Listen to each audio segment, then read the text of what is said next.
What? Oh, he can wake up. What? He can wake Hank up. doesn't need to come up here, Levi. He can wake No, up. he's fine. Hank He is can fine. wake up. Hank is fine.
Of 2016. Yes, I guess I did. And what were they? I think it's a hard drive, and then the plugs for the hard drives, cables for the hard drives, a cable to put the Mac computer onto a TV screen or video screen like this one. I think ways to hook a printer up to a USB cable, so these are adapters for that. Did you know how to use all this equipment that you were buying? Or Yes. did you? You did? Yes. Okay. You're going to have this asked at the... Thank you. Judge, the flash drive, I think is 137. My apologies, 138.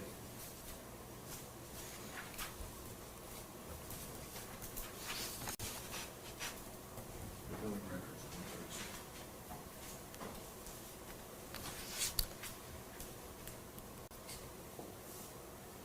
Did Judge McGinley ever deny a monetary resource request that you made? Now, I think Jim Simmons made most of those requests, but I'm not aware that he did. All right. Did you file motions in the representation of Zach Adams? I did. You know how many? No. And again, you filed motions that we can see that are public record, and then you filed motions that were under seal, correct? I think most of the motions that were under seal were for funds. Okay. All right. Do you recognize what's just been handed to you? No. Take a moment, look through it.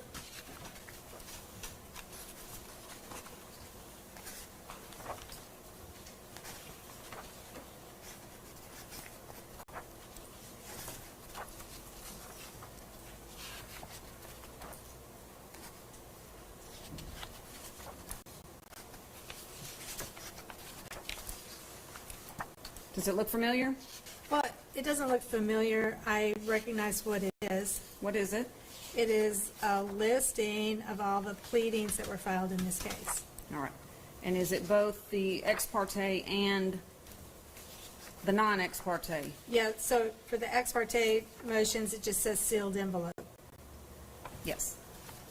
All right. Your Honor, I'd ask that that be marked as the next numbered exhibit. Marked at exhibit 139.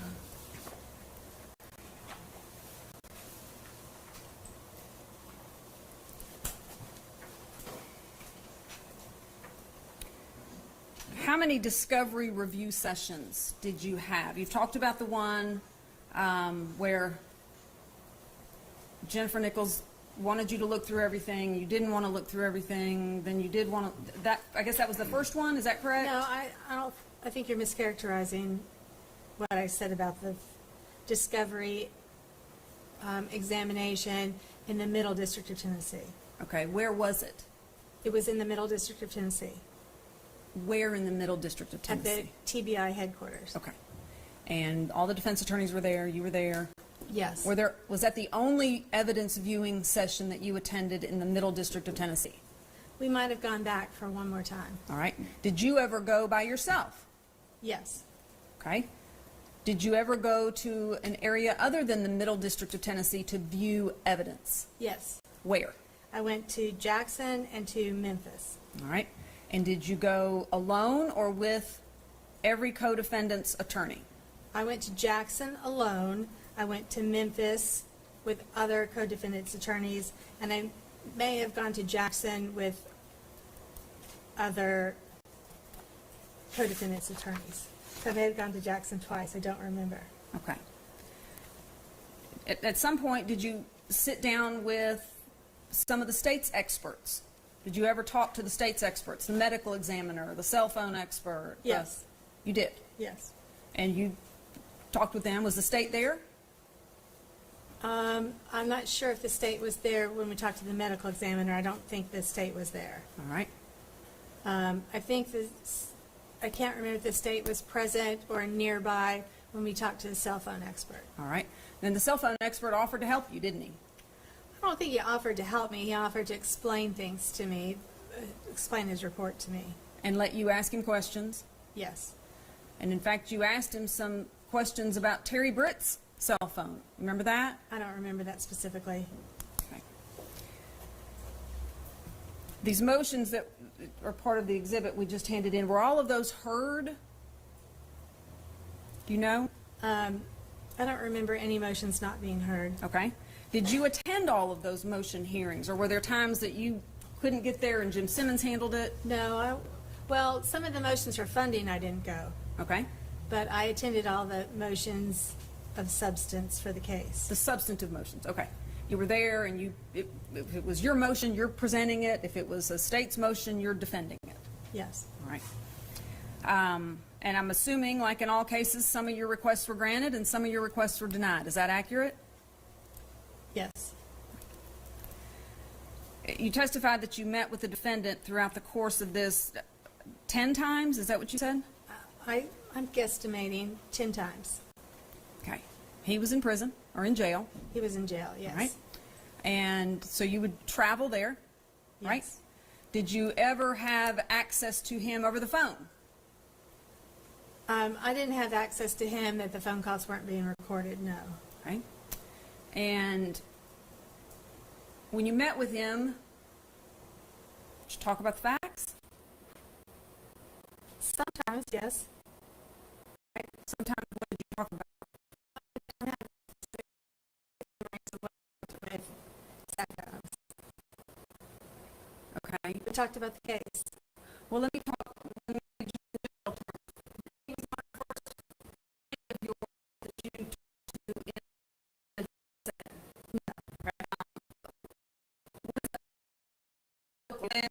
you're in the right room. Usually, and then you sit down, plug so you can plug your computer over things. And did you plug your computer and go in this case? I think so. I don't have specific. Plug in your computer and go over facts with other witnesses. I don't know. You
Right.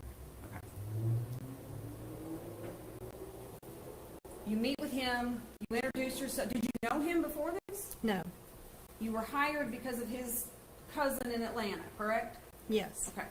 So you sit down and you meet with him on, the death penalty's not been filed yet, the notice, correct? No. And you tell him you're his lawyer. Did you ask him questions?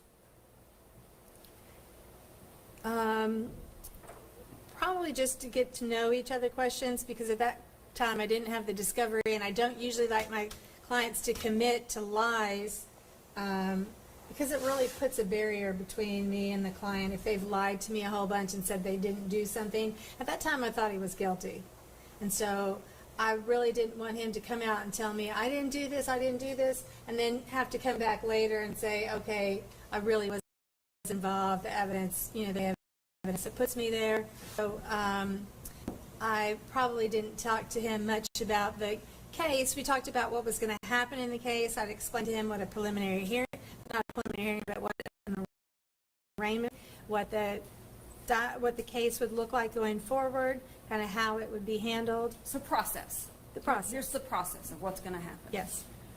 But you never asked him, where were you on April 13th, 2011? In that meeting. I don't have a specific memory of that meeting. Was it your practice to ask clients, where were you on the date of the murder that you're accused of? After I got the discovery, it is my practice to ask clients that question, or to tell clients that the evidence shows that you were present. You know, there's videotape of you being present at the apartment, and so let's talk about that. Okay. You said that when you first met with him, you thought he was guilty. Yes. You were basing that on what, media? Because I didn't think the state would indict somebody that they had no evidence against. Okay. So just the fact that he was indicted, you Yes. thought he was guilty, even though the laws of criminal justice say the exact opposite, that you're presumed innocent until proven guilty, Well, correct? that's a presumption, and who has the burden of proof? That doesn't mean that the state has a habit of indicting innocent people. Okay, so you thought because he was indicted, he was innocent, or guilty rather.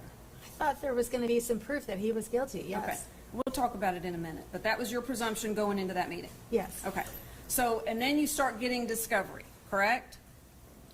Later that year, yes. Yes, all right.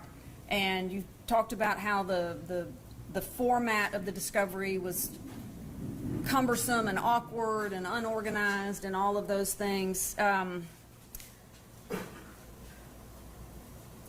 Did you leave it in that format, in that unorganized way, and just try to make the best of it? Mostly, yes. Okay. Did you have people on your staff looking through the discovery? My paralegal did, yes. Did The she investigators did, yes. change the organization of it, or did y'all just leave it in the unorganized mess that you got it from We the state? mostly left it in the unorganized mess it was in. Okay. Why? Well, because I didn't want to go in and change the way, I wanted to be able to have a copy of what the state gave to me. Okay. Well, then what did you, all this equipment that you bought, what did you do with that? Well, I copied it onto a fast hard drive because the hard drive that I bought at Office Max was so slow. Okay. All right. And what you got from the state throughout the course of this case, or from the Tennessee Bureau of Investigation through the state, was exactly what the state of Tennessee got, right? Okay. You got I a don't mirror know. image of what they received. That I don't know. Okay. You also received discovery, I believe, and correct me if I'm wrong, you all also received discovery on each other's clients. In other words, I believe you got Jason Autry's information. You got Dylan Adams' information. They got your information. Is that correct? That I don't know about. You don't remember getting... Well, I don't know what the other people got, so I Did can't- you get it?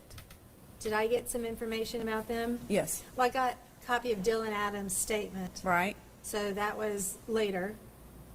I didn't get it initially. What about jail calls? I got jail calls from Dylan Adams, yes, and I got jail calls. From Jason Autry? I don't remember Jason Autry, but I remember listening to jail calls from Dylan Adams. Okay. All right. You get the discovery. Then do you have other conversations with your client? I can't specifically remember what conversations I had with him. What did he tell you? Well, he told me that he didn't do this and that he wasn't there on that day. He didn't go near Holly's house on that day. He didn't go take her. He didn't rape her. And then he didn't even know the girl. He'd never seen her. Okay. Did he tell you I was in Parsons at 11:12 in the morning? Yes. He did tell you that. Yes. He told me that they had pulled out, that they had gone to get gas because they didn't have enough gas to get to Parsons. So they'd gone to get gas at the interstate. When he was there, he had seen his grandpa, and his grandpa said, that morning I saw them pull into the gas station because the grandpa was going by for work. But the grandpa didn't testify to that at trial, did he? I think he did. Continue. That the grandpa had seen them that morning and had written it down in his date book that he had seen Zach. No. Okay. No, that was not a question. I'm sorry. Please continue. This is what Zach's telling you. Correct? But then they were going to go get some Xanax bars. He'd gone by to pick up Shane. They were going to go get some Xanax bars from Shane's drug dealer. Mm-hmm. They had all piled into the truck. They'd gone into Parsons. They'd gone to the ATM to get money to pay the drug dealer from Shane's bank account. He said there should be a video of me Okay, stop right there. When did he tell you that? early on. Okay, what's your definition of early on? 2014? Yes. 2014, he tells you there should be video of me at the ATM. Yes. Okay. And he said he'd also seen Tony Weber at the gas station at the BP. I think it was the BP. And that he had seen him there. And there should be proof that Tony Weber was at the gas station. And There wasn't, was there? not that I could find. Right. Okay, go ahead.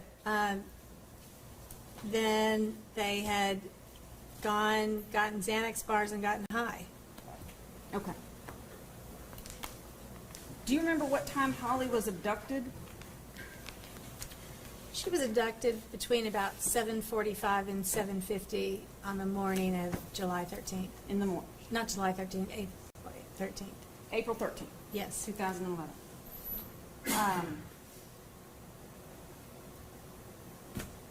When you talked to your client in these 10 encounters, did you talk about things that he'd said to law enforcement?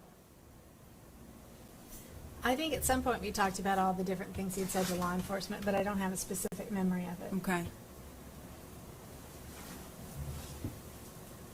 Did you ask him why he was washing a mattress leaned up against the house?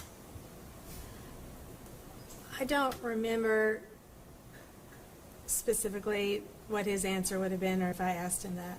Do you remember asking him why he was seen by law enforcement officers who were hiding in the woods to vacuum out a black pickup truck for an hour and a half? Remember asking him about that? I don't specifically have a memory of that, no. Do you remember asking him about the scratches on his arms that were seen? Yes. And what did he tell you? He got the scratches on his arms when he ran through briars, running from the police at Natchez Trace. Okay, which proved to not be true, right? No, I think that's true. You think it's true, Yes. but there was testimony at the trial that it wasn't true, correct? I think that Rebecca Earp testified that it wasn't, that he didn't have scratches on his arms, or I can't remember, maybe she did testify that he had scratches on his arms. And the law enforcement officer that chased him Said he didn't notice it. I'm sorry, what? Said he didn't notice it. Right, okay. And then months after, he told law enforcement officers two different versions of where those scratches came from. One version was he got them from moving all of his marijuana plants. Do you remember that statement? No, So you didn't ask him about that? I don't remember that statement. Okay. This top document is already in evidence. It is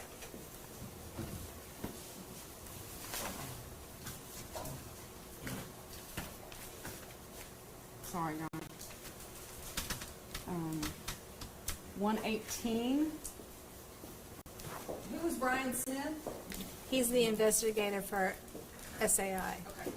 I'm going to pass you this on top, and then behind it are about a 3-inch stack of IRs.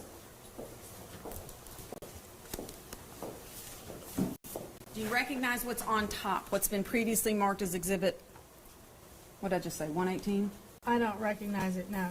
You've never seen that? Well, I'm not saying I've never seen it. I don't recognize it at this point. Okay, well, take a minute, look at it.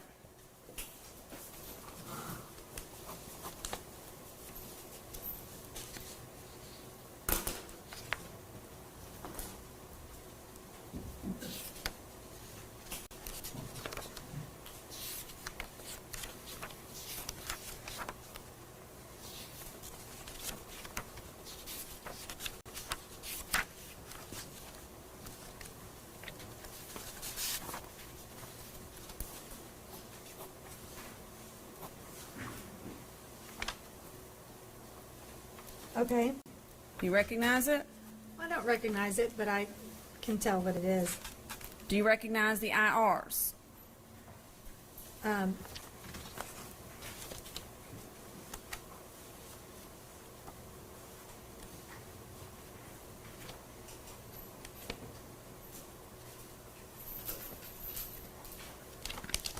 I don't recognize the IR specifically. I recognize that they are IRs and they are labeled from this case. Do the IRs that are listed in the Zach's original stupid mouth list correspond with the stack of IRs that I just handed you?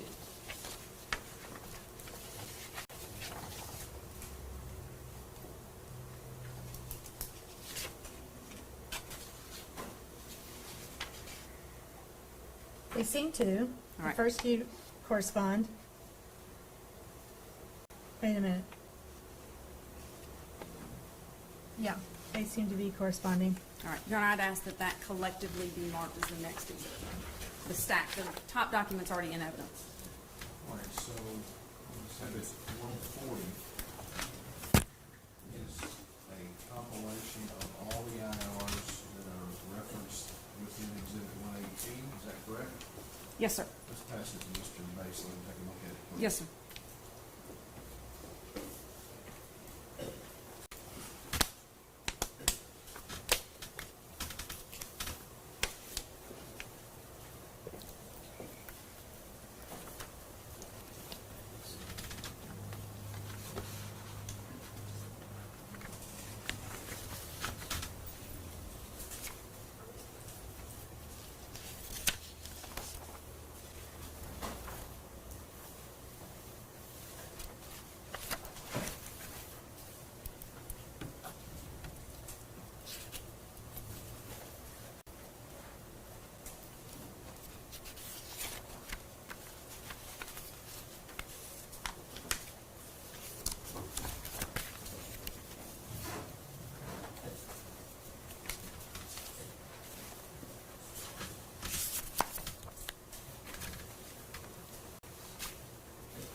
Is the witness going to be testifying about them? No, sir. Okay.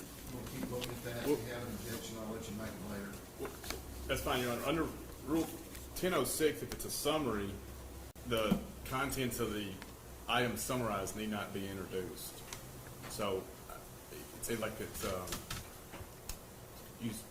Judge McGinley carrying the coals to Newcastle, it's unnecessary. Well, how's the court going to reference it in this case?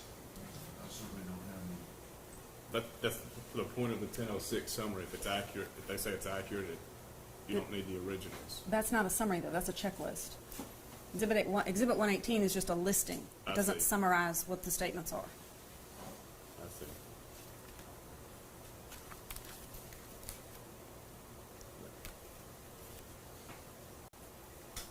I know the court's had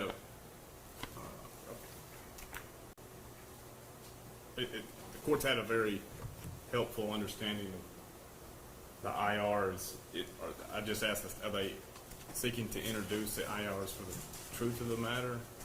Yes, I'm seeking to introduce these because they were produced by her team under the heading of original list regarding Zach's stupid mouth, and it's all the IRs that support that statement for the lawyers to review from the investigators that were hired.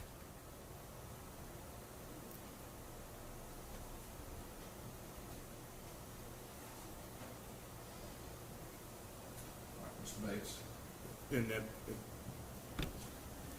every IR that's been presented has been admitted. correct. I'm confused as to why we wouldn't want these IRs. Investigative reports. That- Yes, sir. That's correct.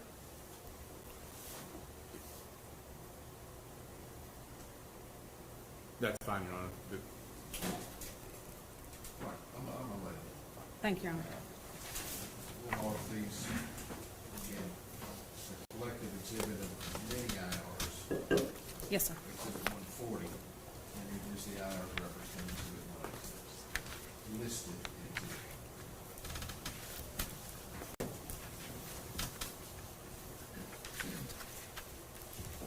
Did you have at your disposal the IRs in which your client interacted with law enforcement in the early days, weeks, and months of this investigation?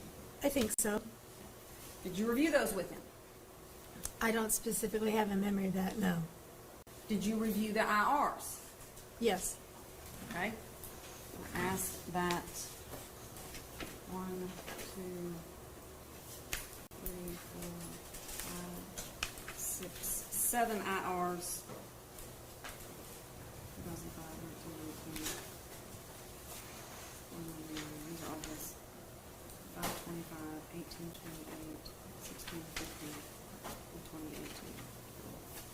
Be passed to you, and I apologize, Your Honor, I don't have extra copies of those.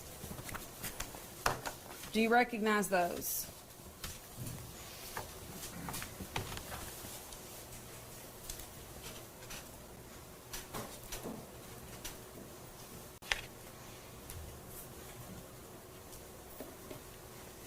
Yes. Did you review those? I'm sure I did. I don't have independent memory of it. All right. Your Honor, I'd ask that those be marked as the next numbered collective exhibit. Exhibit 141, 7 IRs, collective exhibit. Give some sort of descriptive, what are these about? These are the defendant's interactions with IRs reflecting the defendant's interaction with law enforcement. You say Mr. Bates? Yes, Your Honor. Okay. And if those could be passed back to the witness, I'm sorry. Assuming these are still in the order that I hope they are, is the very first one IR 2005, Yes. April 16th, 2011.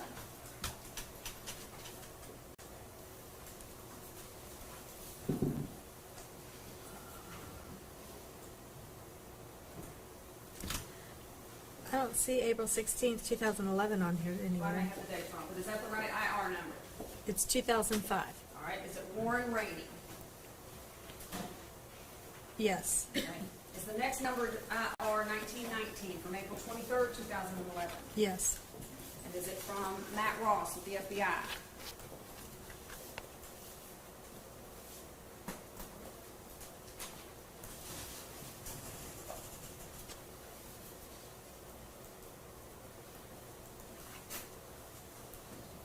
Yes. Does it reference the scratches?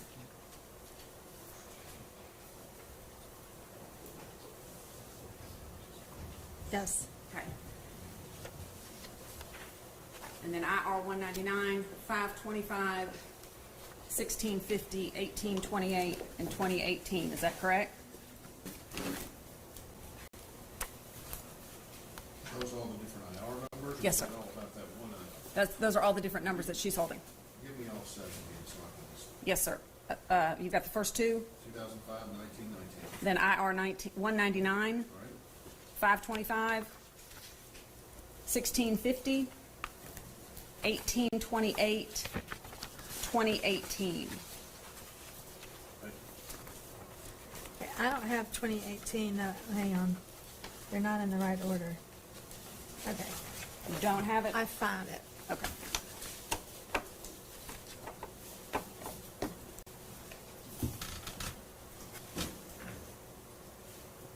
Do you know when Zach Adams told law enforcement for the first time that he was at the bank, No. at the ATM? No.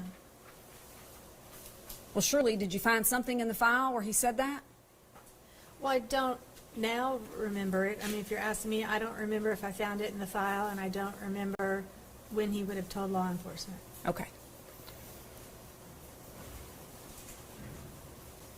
Did you talk to any of those law enforcement officers? I did not know. Did you have people talk to them on your behalf? I think so. And those would have been your investigators? Yes.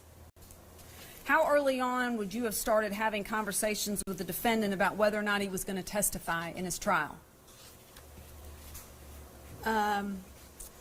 Late. What does that mean? Like, probably much closer to trial time, not this early on. And what would you use to have that conversation with him? I would probably use a lot of his past statements and his convictions to have the conversation with him. So the things filed in the 609, is that what you're referring to? The 609 motion or notice? What's the 609 motion? The notice that would have been filed by the state of Tennessee, putting him on notice of his prior convictions, that if he chooses to testify, they would use those in cross-examination.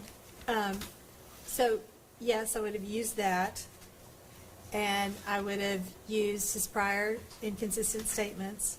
But I don't think we really had, Which prior inconsistent statement? I don't think we really had conversations about whether or not he was going to testify.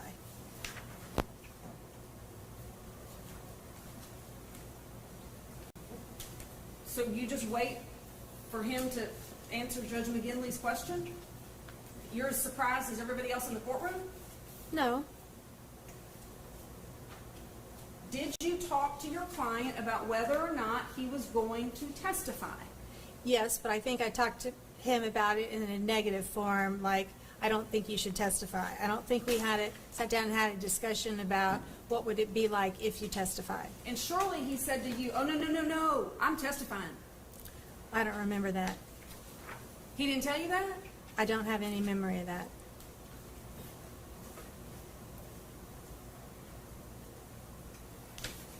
Who got his mother and his cousin from Atlanta up here to talk to him When? about testifying? I don't know. Did they talk to him about testifying? I don't know. I don't have any memory of that. So when Judge McGinley, at the end of the state's proof, when Judge McGinley turns to you and says, will there be any defense proof, what did you do? Well, yes, we had defense proof. You had witnesses you'd subpoenaed, right? Yes. How many? I don't remember now. What category did they fall into? You subpoenaed expert witnesses, right? Yes. You had a cell phone expert? Yes. I believe you had a gun expert? Yes.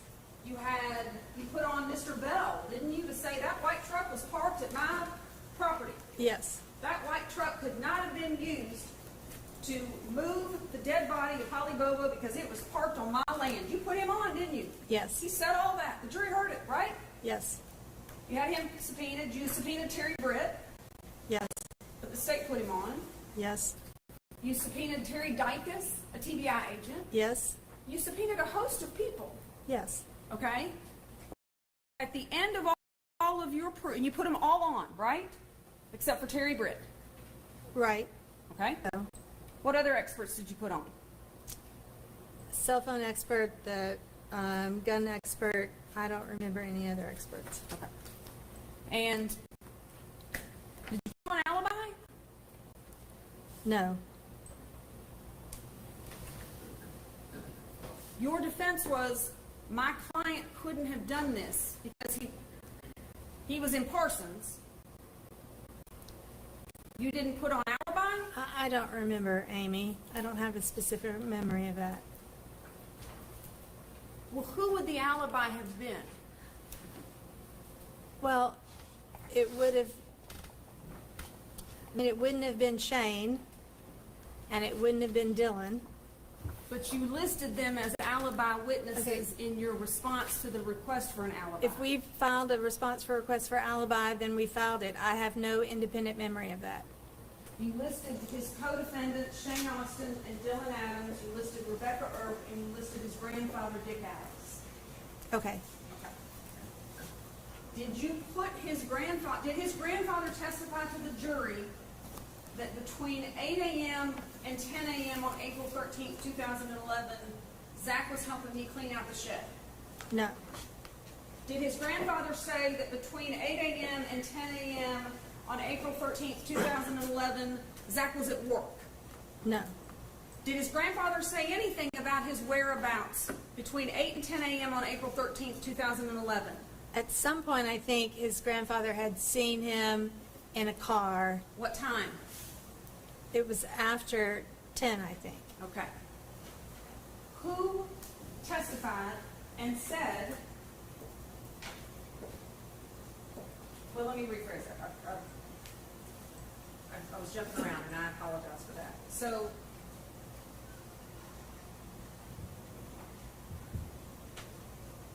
you put on all your proof, turn all your witnesses, state cross-examines them all, and then the big moment, the judge looks at you and asks, is your client going to testify, right?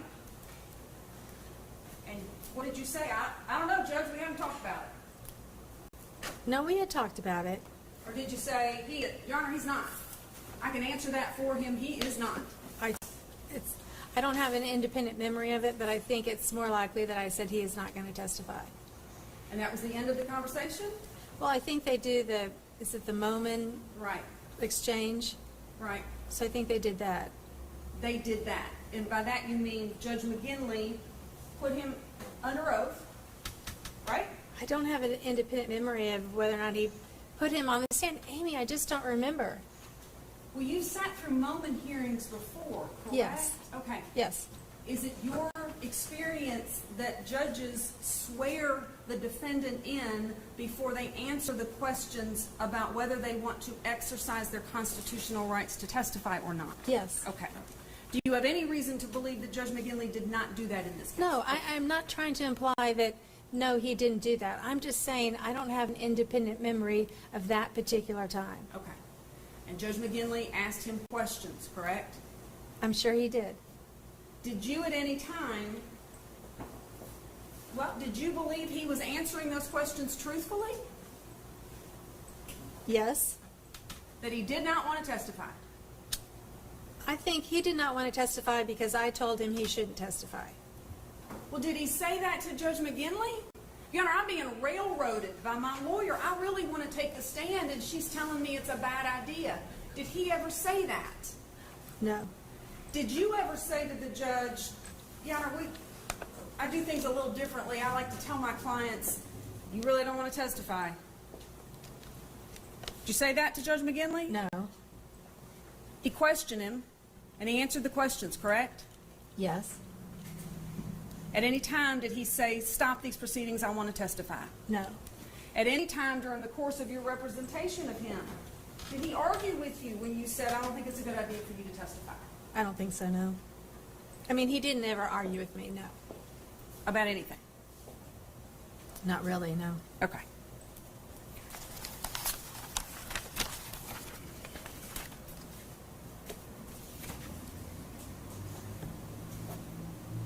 Do you recall where he would have met with his mother and his cousin to have the conversation about whether he was going to testify? Would the judge have allowed them to take a break and do that? Do you remember? Yes, I think the judge would have allowed a break, or he would have done it at a lunch break or something like that. Okay. He could have talked to them in the courtroom.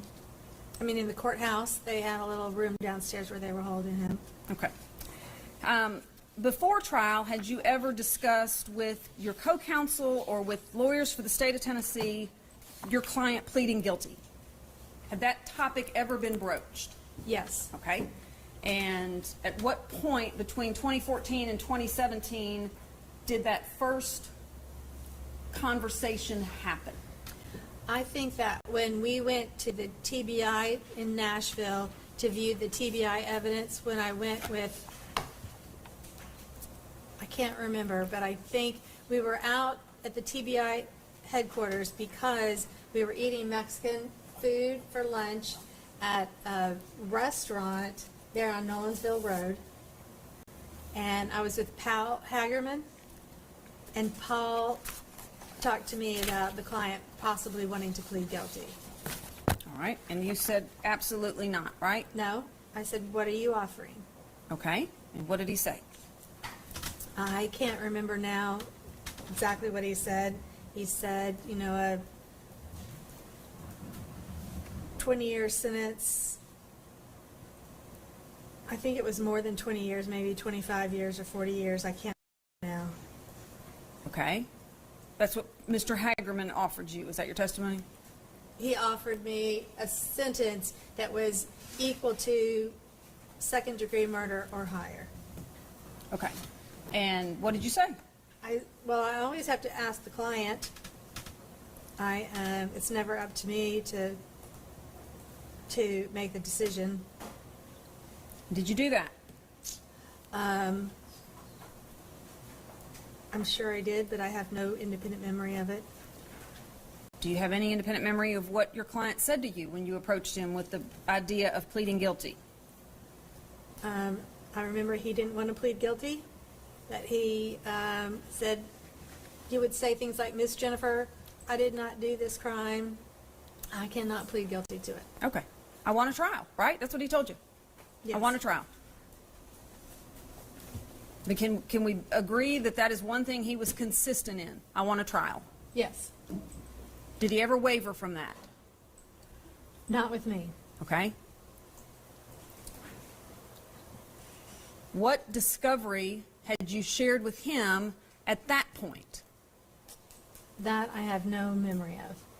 What discovery I would or would not have shared with him. What's your typical practice? Would you go over the whole file with him? Usually, if a client wants to hear the information, I would sit down and go over all the incriminating evidence that shows that they're guilty. But in this case, there really wasn't. I mean, we talked about stupid stuff Zach said with Zach, and how that was going to get him in trouble. But there wasn't any evidence to sit down and say, listen, they have your DNA at the apartment, or your fingerprints are on this knife. They had no incriminating evidence against Zach, and even the phone records showed that his phone was in different locations than Holly Bobo's phone. Do you know when Holly Bobo was last in possession of her phone? No. Do you know where Holly Bobo was shot? Yes. Where? At the cell tower, right up there where her body was found. Were you there? No. What do you base that on? On my reading of the proof in this case. That she was shot where her body was found. Yes. That's your opinion. That's my opinion. Who testified to that at trial? Nobody. Okay. Do you know when her body was left there at the cell tower? I think when the phone started moving again the second time, they had left Holly's body at the cell tower, and he was driving back towards his home. They shot her there and left her there. He did. Oh, yeah, he who? Mr. Britt, right? Yes. Okay, all right. Was there any testimony to that at trial? No. Okay.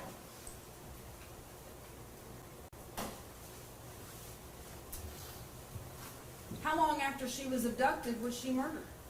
I think within an hour. Were you there? No. How do you know that? This is my theory. Okay. Does anyone else have that theory? I think that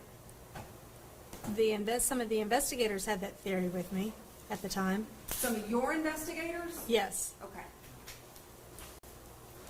And Johnny Walker had that opinion for a minute, didn't he? Yes. That she was, he made some statement, didn't he, that she was killed within the first hour of being abducted, right? Yes. And then he was asked about that by Mark Lewis and some others with TBI to say, where's this coming from? Do you remember this? Well, I don't specifically remember. And he admitted, you're right, I don't know that. Nobody knows that. He admitted that. You remember that? I wasn't there during this conversation with. There's IRs about it. Okay. Well, I don't have specific memories of those. Okay. Do you know when her phone was thrown out? I don't know for sure. Do you know when her SIM card was thrown out? No, Lunchbox? I don't know for sure. Okay. But you know she was shot at the cell tower. My theory is she was shot at the cell tower, then he began to drive back by a different route than he came, and that's the point when he started throwing stuff that was left in the car out the windows. Okay. And you shared this theory with your client? Probably. Okay. And you would have gone over with your client incriminating statements that he made? Yes. Okay.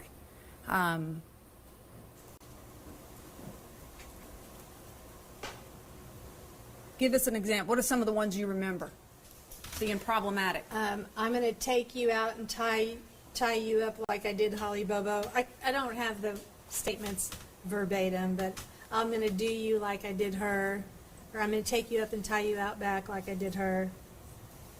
Things like that. No body, no gun? Before her body was found?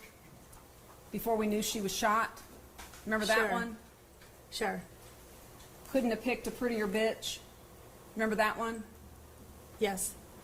Do you remember him threatening to kill his brother? No.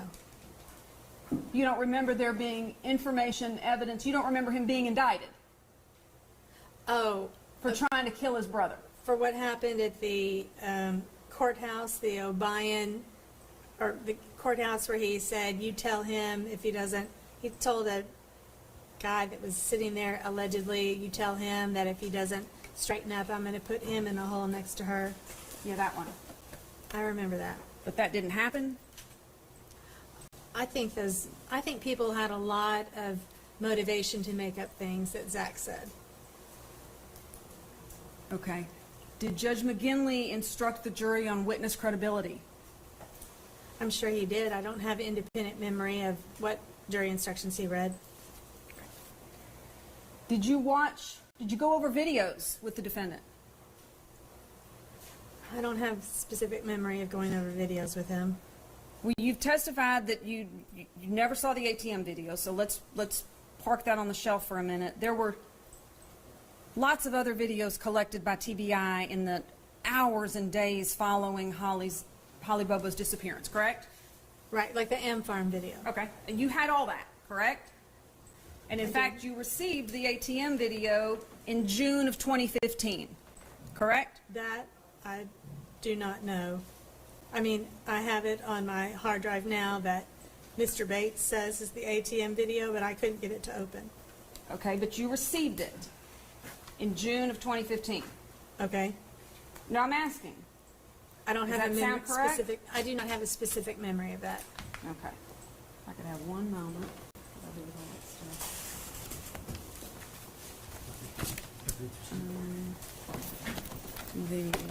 Yeah. What did I do with it?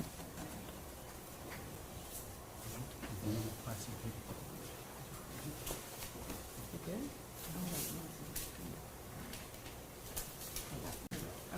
Thank you. I'm gonna.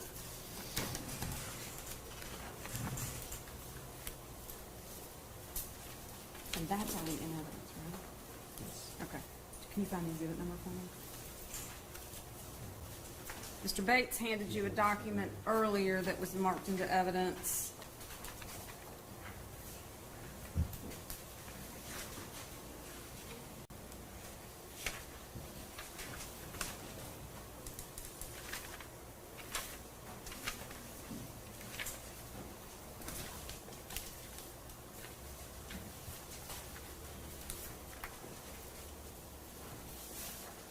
And there we go. Thank you. What number is it?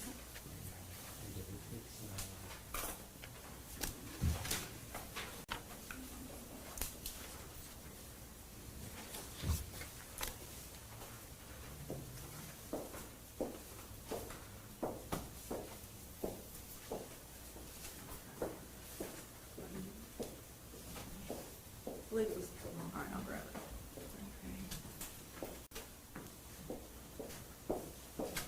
What was it about? Exhibit 128. Visual evidence and master case law. Yes. I got it here.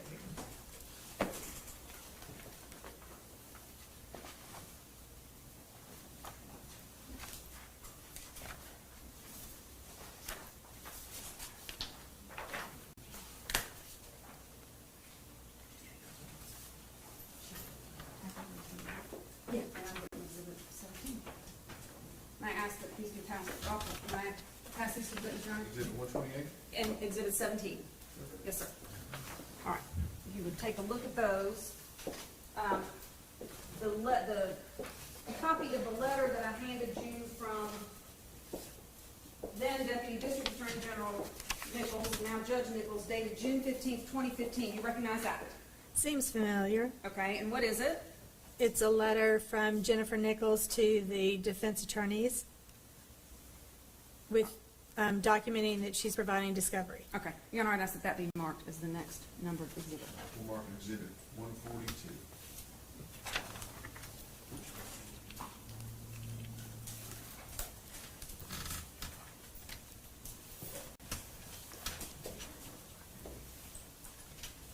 What's the date of it?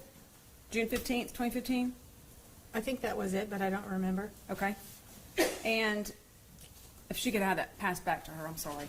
It references in the first paragraph, well, it's a letter saying, please find attached here to one external hard drive and one disk, correct?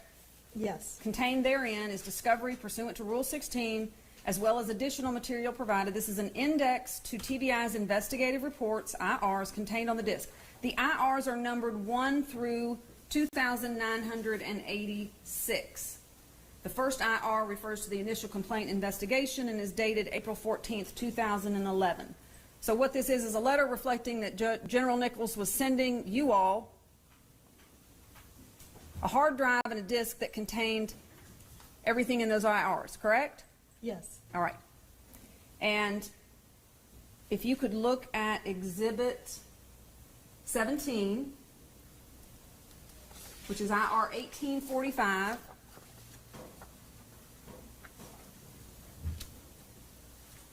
See it? Yes. You recognize it? I don't specifically recognize it, but I can see what it is. What is it?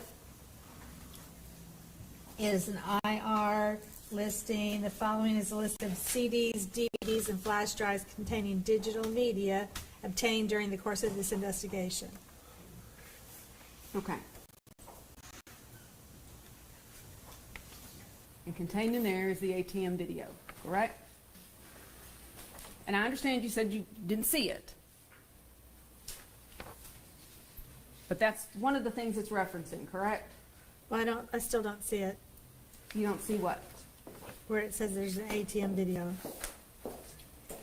Okay, I see now 48V8 BP/Com South Bank ATM, April 2011. Okay, thank you. And a minute ago, or before the lunch break, you were shown Exhibit 128, which was a compilation of digital evidence sent to you. Do you have that, Maddie? Yes, I have it. You got that. All right. Exhibit 128, you would agree with me, is not a comprehensive list of all of the video evidence you received in this case. I don't know that. We'll take a moment and look at it.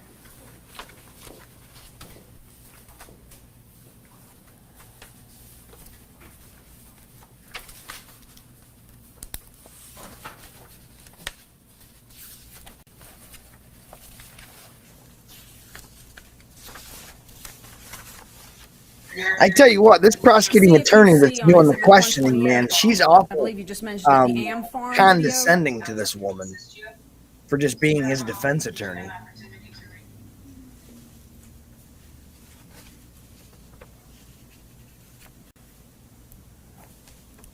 I don't see the Am Farm video on here. Right, but you had the Am Farm video, correct? Yes. So that exhibit can't be a comprehensive list of all of the video evidence that you were provided by the state of Tennessee in this case, correct? So it would seem. Okay, thank you. And I believe, have all of those documents been appropriately marked into evidence? I believe they have. All right, very good. And we're done with those for the time being.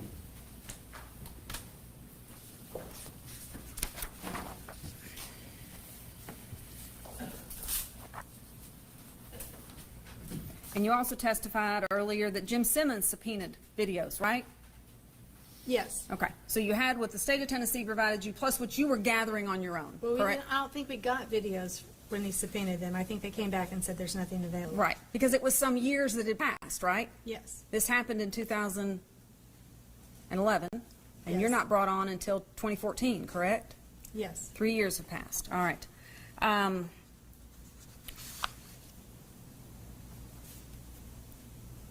If we could have put on the screen the ATM video that you were looking at before we broke for lunch.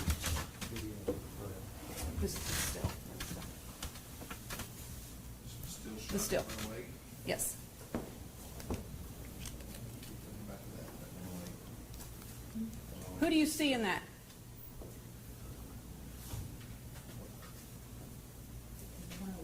Put on one. All right, the witnesses being shown, exhibit 101. Who's in there? I can't tell. Thank you. Do you know how many witness folders you made in preparation for trial? No. Over 200 made by you and your team. And you had a strategy, right? With all of this information, with these hundreds of thousands of pages of information, with endless hours of video, you had a strategy, correct? I think we did. And what was it? Our strategy was to show that Terry Britt had committed the crime and not Zach Adams. Right. Terry Britt did it. Some other dude did it, and his name is Terry Britt, right? Sudi defense. Some Right. other dude did it. And if that's, and you also had the alternate defense of, and our client didn't do it, correct? Right? Was mitigation information being gathered as well while you're also investigating the facts of the case? Yes. All right. And who was there a point person on that? Yes. Who was that? AK investigations came on as mitigation when Lee Norton withdrew.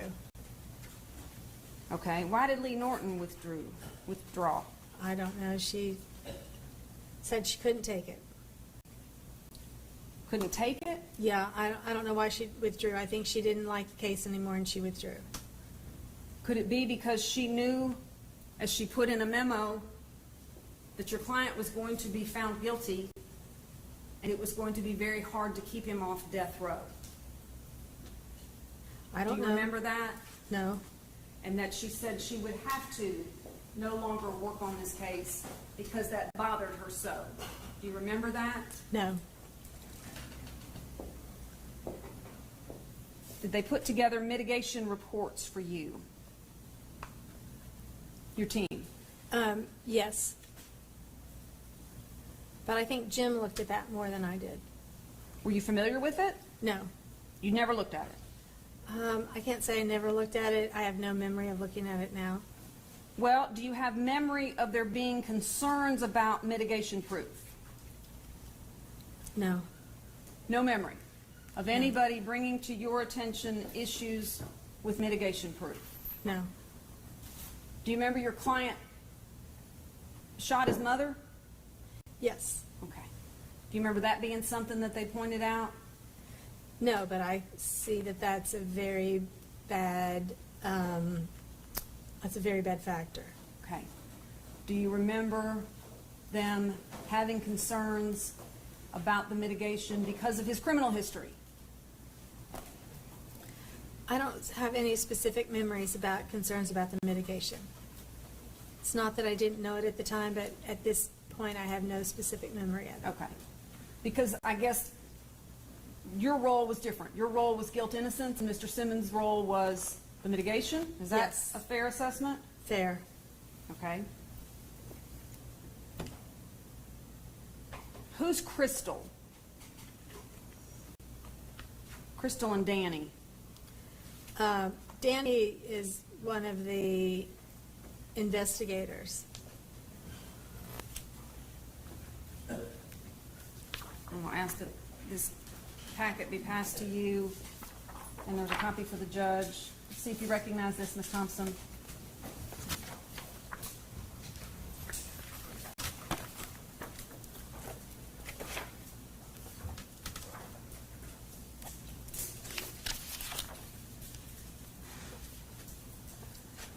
You recognize it?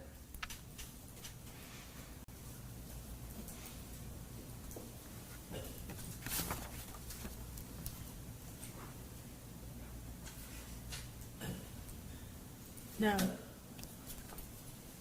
Who's JST? It might have been Jim's daughter. You've never seen this? I don't have any memory of it. We'll take a minute and look through it. Does it look like anything having to do with this case?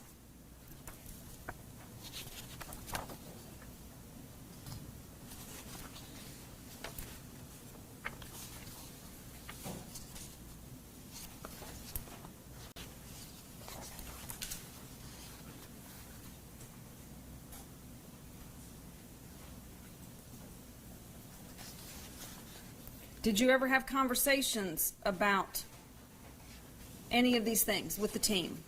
Spoke with Joe Walker, stated Zach shot Cindy because she wouldn't give him money. Dick Adams, Frankie Cecil Adams. I mean, are any of these names ringing a bell?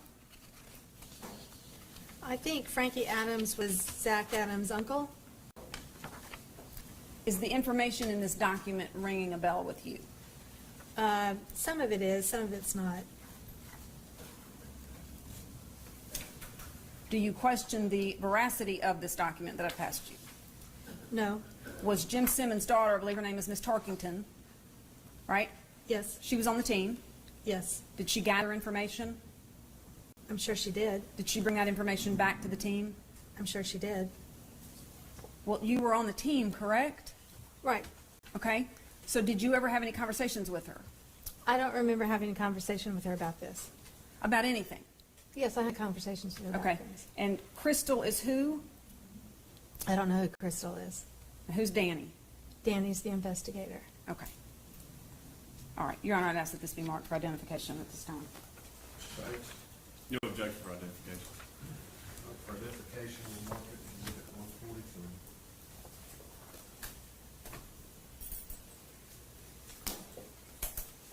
Did you ever ask your client about some of the mitigation concerns, about the shooting of his mother?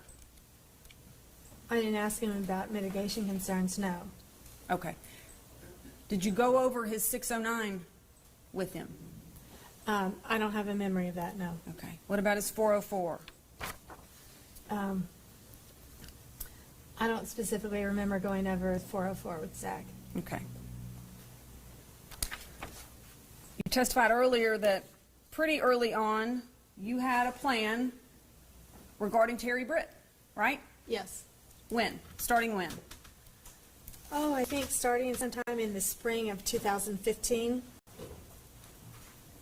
Did that ever change? No. He was a good target, right? Yes. Here's a sex offender that lives down the road. Yes. Right. And had been stalking blonde-haired, blue-eyed girls Right. in the same neighborhood. Right. Yes. He was a good target to put this on. Yes. And you built a defense around that Yes.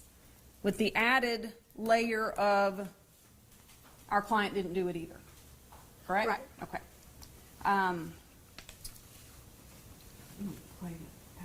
Yeah. You testified a moment ago about meetings that you all would have as a team, correct? Yes. Were they held in your office? Yes. All right. And who would typically attend? My paralegal, 2 or 3 of the investigators. We had 3 investigators on the case, but I really think only 2 investigators were working diligently on the case. Okay. I think the 3rd one, she was more the owner of the business, and I don't think she was really working on it. And sometimes Jim Simmons would come. Okay. And did you all work from, I mean, did you just sit around and spitball, or did you have kind of an organized format to these meetings? What set the stage for us? Well, I think it depended, and I don't have any specific memory of the meetings at this point. Okay, I'm going to ask that a document titled Global Case Goals be passed to you, a document titled Global Task List in red be passed to you, and a document titled Global Task List 1 in blue be passed to you, and ask if you recognize those, and I have a copy for His Honor.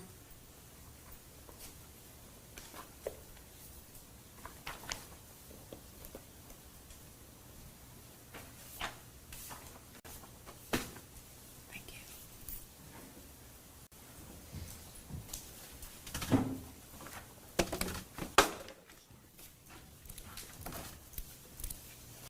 Do you recognize those? They look familiar.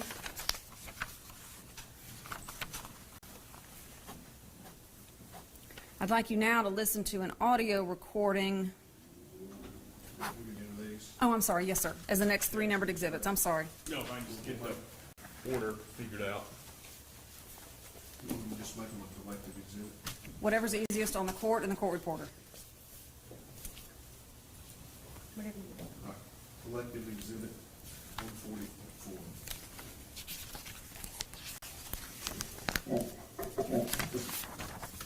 Not happen. Just short through. This is all the. Judge, for the record, I'm going to start this audio at 13 minutes and 48 seconds. All right. Do you recognize?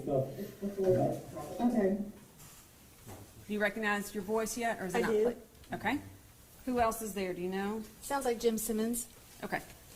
So all of that's been incorporated in what you're doing. Right. So, okay, let's just, I want to make sure we all agree as to what we're going to focus on because we have such a short time frame. I think, you know, Lee's also really made this impression and she had a lot of influence on me. Is that Lee Norton? We need to finish the Terry Britt investigation. I'm sorry. That's Lee Norton that you're referencing? Yes. Okay. I know that under almost all circumstances, you don't try to prove who did it. You try to just create doubt. But in this case, because this is such, it is a different case altogether. It's got so much notoriety. Zach is hated. Everybody in the whole area knows about this case. They've all been keeping track of it on topics. That we really need to show that somebody else did it. Just to show that Zach couldn't have done it, I don't think it's going to be enough. I think that the jury's not going to have a trial and not convict somebody. Somebody's going down for this. And they're not going to walk out of the courtroom unless they're confident they know who did this. Just a whole bunch of mystery and reasonable doubt is they've got to solve this case for the family. I really, really think there is good evidence that Terry Britt did do this. And Zach did not do this because he has alibi evidence that shows he was in another place at the time. Stop it right there. First, the thing on Facebook. What evidence? I can't remember now. I'm sure what we had talked about. His cell phone he was on Facebook at 8:30 in the morning. Who testified to that?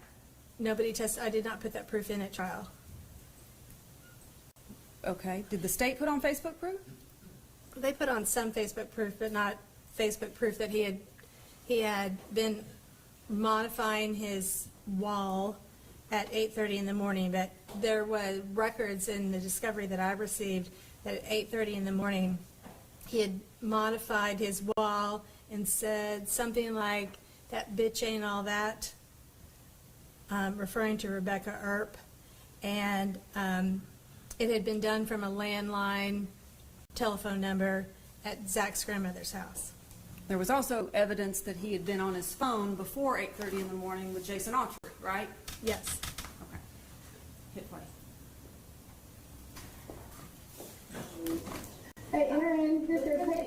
office over there. First, the thing on Facebook and his phone records, plus they have receipts from what they were doing that morning. So we know. Where are those receipts? I think that we have the ATM records from things that they were doing That show what? that show that they had been to Sonic and to the ATM. But they weren't timestamped, The right? right timestamp, no. So that's not really an alibi, is it? No. That it didn't go down this way. And so I just think in this case, we've got to finish the Terry Britt investigation. And the more we dig into this, the more we are going to find. And the more it's really, because this incorporates a lot of our goals. One, it makes the state look foolish and silly. Like they are absolutely incompetent and can't do stuff. It makes, it gives them someone to blame and someone to hang their hat on, so the jurors don't have to walk out knowing there's still a deeper mystery for the family. They get closure. And I really do think that this is the guy that did it. I mean, this also brings justice. Not that it's our job to bring justice, but it brings justice. And we can, and even if our guy confesses under oath to being the guilty person that did this, if we can show that that confession cannot be true because Terry Britt did it, the jury's not going to get hung up on some stupid shit he said to Ben Hendrickson. Will proceed to justice to the jury. Yes. Exactly. Yeah. So, do we agree? Danny is our focus point on Britt. Well, but do we agree that that's really the way to go, Jim? I think we have to be careful not to convince ourselves that Britt did it, because right now we have a lot of smoke, but we don't have any concrete evidence that Britt did it. We don't have any DNA. He's got some sort of an alibi. I think we have to be careful going there, because it's easy for us to say that Britt did it, but what proof we had that he did it? Maybe it's just simple as not always. We've got to complete the investigation, but right now what I think we have to do is make sure Dykes is on board. Maybe it's kind of like not all of us getting that mind frame, so to speak. Like Danny's going to be focusing on that, but at the same time, I agree. If we're going to have to look at it as, hey, what if our guys did do it? Let's make sure we don't miss something here. You know what I'm saying? Right. I mean, you know what I'm saying? Just to make sure we don't. That's Brian Smith talking. Get blinds. All right, I don't say much, please. Okay. Time ourselves here, got the two folks on hung up. No, how many more minutes?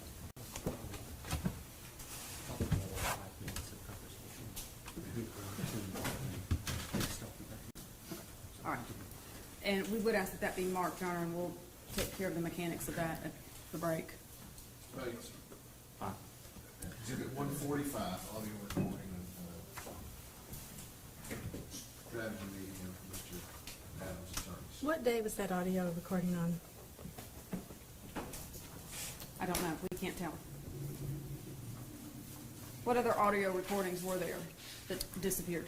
There were multiple other audio recordings made with that same pin. Where are they? I have them stored on my Mac computer, my desktop, and I thought that I had them stored inside the Dropbox folder, but they were not stored inside the Dropbox folder, and when the hard drive crashed, I lost it all. Everything in Dropbox was backed up, but the other things were not.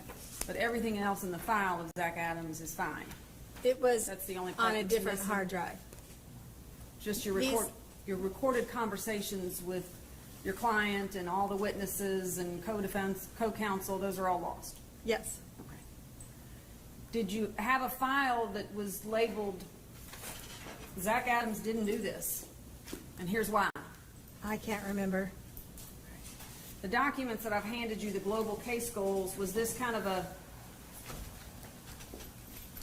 your manual, how you went about putting your case together and working the file and gathering and checking information? What is this? Yes. Okay. The blue document, global task list, Terry Britt did it. Self-explanatory, correct? Yes, This is what the team was working on to show that Terry Britt did this, right? right. Was this the execution of the idea that Lee Norton planted in your head to finish the Terry Britt investigation? Yes, Okay. And so this document became the footprint or the manual for doing it, the blueprint. Correct? yes. Okay. And then the red document, Zach Adams didn't do it. Correct? Is that a question? Yes, that's what this is. This red. red document is that Zach Adams didn't do it? Yes. And the same thing. You've got witnesses listed there and dates and information. And did you follow up on that? I have no memory. Did you gather information to show that your client didn't do it? I have no specific memory of that. You have no memory of finding any information that would prove your client's innocence? I have no memory of what information we gathered and whether or not we gathered information based on this chart right here. Okay. Well, put the chart aside. Do you have memory of gathering information to show your client could not have done this? No. The problem is if it's hard to prove a negative. If somebody didn't do something, like if I say to you, you know my birthday, it's hard for you to prove that you don't know my birthday. I can say you know my birthday, and I can say because on my birthday you sent me a card, so it's easy to offer proof that somebody did do something. But if it's negative, it's hard to find proof that somebody didn't do something. Did you gather proof to show that Terry Britt did do it? Well, yes, we went through and prepared what Terry Dicus had gotten together. We solidified that, but I don't think we found additional information that Terry Britt did it, because at that point I didn't have law investigation authority to go in And all you have to do is convince one juror, right? Yes. How long did the jury deliberate? I don't know. I don't remember. Does 2 days sound right? They were out a long time, weren't they? They were. Would it surprise you to learn that your trial prep file alone was 9.8 gigabytes of information? No. 11 hours that you spent compiling witness folders? Does that sound right? Sure. 2,000 individual files on your client alone, correct? Okay. But not one file on anything that he told you. Is that your testimony today? I don't have any memory of that. If it's not in there, then you would be telling me, because I don't specifically remember what's in the file and what's not in the file. You subpoenaed over 80 people to trial. Does that sound about right? Sounds right. You had 4,500 individual files alone on Jason Autry. Remember that? We had a lot of material on Jason Autry. You mainly dealt with Mr. Hagerman, didn't you? Wasn't he kind of your point of contact within the Shelby County DA's office? Who I specifically talked to? I would have talked to Paul. Paul Hagerman, right. Yes. Was he pleasant? He was pleasant. Okay. You've testified that Ms. Nichols wasn't pleasant to you, but Mr. Hagerman was, right? Mr. Hagerman was pleasant. Was there any time that you asked for something from the state of Tennessee or from the Tennessee Bureau of Investigation that they said no?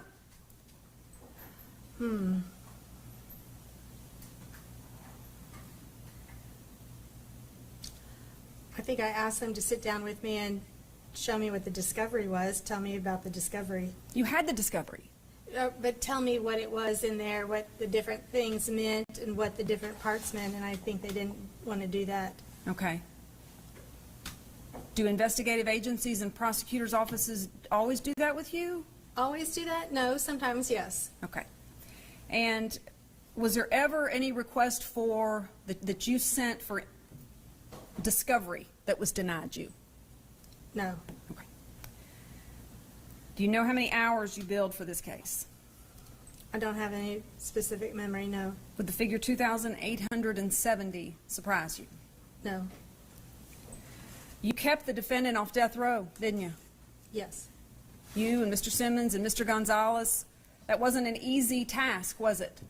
No, every morning before trial, I would get here early, and I would take his clothes downstairs that he was to wear. I would iron his shirt the night before, so I was ironing his shirts, or I took him to the cleaners here in town. I would go downstairs, and he had these terribly dark circles under his eyes, and I would put makeup on him. I had bought special makeup just for him, and I would put makeup on him under his eyes to hide his dark circles. Every day. Every day I would do that. And then after the verdict came back, you began talking with the state about the second phase, right? Yes, About taking the death penalty off the table, right? yes. And you accomplished that, right? Yes, at first they offered to take the death penalty off the table, but without any right of appeal. And you even got them to change their minds on that, right? Yes, I advised Zach that if he had gone through with the death penalty, he'd at least have 2 attorneys working for him on his appeal. But if they took death off of the table and took away his right to appeal, he would really be in a bad situation if he's saying he's not guilty. And so they agreed that they would do, and I think that's a lot of the Bobo family. I was very grateful for that. That they would take death penalty off the table, he would retain all his rights to appeal, and he could not plead guilty, but they would sentence him to life. I think it's life without parole. Right. You thanked the Bobo family after trial, right? For taking the For death allowing penalty off the table. I mean, they were very gracious about that. Right. Yes. But the state had to agree too, right? Right. Okay. And you even told Eva Pilgrim with 2020 how thankful you were to the Bobo family Yes, I for don't taking think the it's death penalty off the table. It's not the Memphis DA's office that took the death penalty off the table. It was the Bobo family. Say that again? It's not the Memphis DA's office. It wasn't their idea to take death penalty off the table. I think it was the Bobo family that took it off the table. That's your testimony? Yes. That the Bobo family stood before Judge McGinley and said, we're taking the death penalty off the table. Well, the family has to agree to it, but I think that it was really coming from the Bobo family. Family doesn't have to agree to it. No, Correct? I said the DA has to agree to it. That's what I Right. meant to say. You said the family. Misspoke. The DA, of course, has to agree to anything. And the But- 4 assistant district attorneys assigned to this case agreed to it, right? They're the ones that went to the Bobos with the proposal, correct? I don't know who went to whom with the proposal. Did you go to the This Bobos attorney with is the proposal? very condescending. I don't like the way she treats this Each other day attorney. after This is supposed to be her court, sister would in law. advise you and your co-counsel of who the witnesses for the next day would be, wouldn't he? Sometimes. Sometimes? Not every day. Okay. Not every day. Sometimes they changed it. Sometimes they didn't tell us. Well, sometimes things happen with witnesses, right? I think they intentionally weren't giving us the Okay. people that were going to be testifying the next day or several days in advance. Okay. So when if Mr. Hagerman's recollection is that, with the exception of Jason Autry, and he made that clear that they were not going to tell you when Mr. Autry was going to testify, that they told you each day who to focus on and who not to worry about the next day. Because the list of witnesses was long, right? The witness list was 200. That's Right. why we had 200 witness files. Right. Right. You cross-examined many witnesses, right? Almost all except for 4, I think. Almost all except for 4, all right? You remember Brian Vitt testifying? What did he testify to? He was the TWRA agent who was actually out mowing his lawn the day that Holly was abducted, Yes, I remember him testifying. like Mr. Autry had said. Remember that? Yes. Okay. And he did testify at trial. And you cross-examined Mr. Autry at great length, correct? Yes.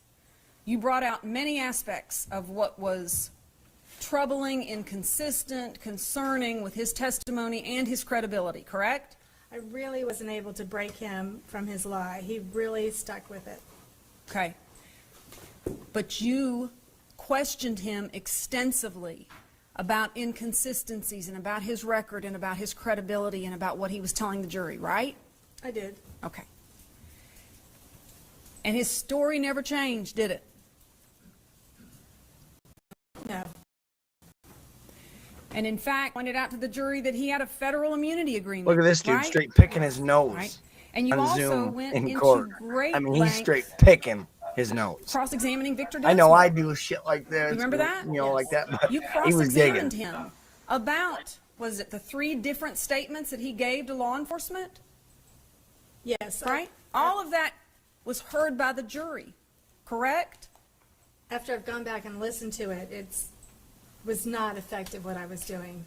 Did you cross-examine Victor Dinsmore about his prior inconsistent statements? Yes, but Okay. I couldn't get him to admit that he'd made prior inconsistent statements or not. Well, are you not always able to get every witness to admit everything you want them to? Usually, Really? yes. Okay. And you also cross-examined Brent Booth extensively, right? I did.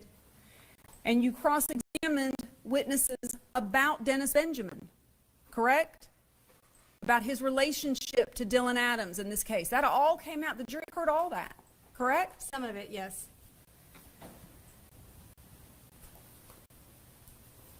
There was a hearing in front of Judge McGinley about the Luke Evans issue, correct? You Yes. wanted Luke Evans to come on the case. The state opposed it. We bring it to the court and we let the court decide. That's how this works, right? Yes. And was there testimony? Yes. Who testified? Luke Evans. Who cross-examined him? I don't know. Was it Ms. Nichols? I don't have a memory of that. Okay.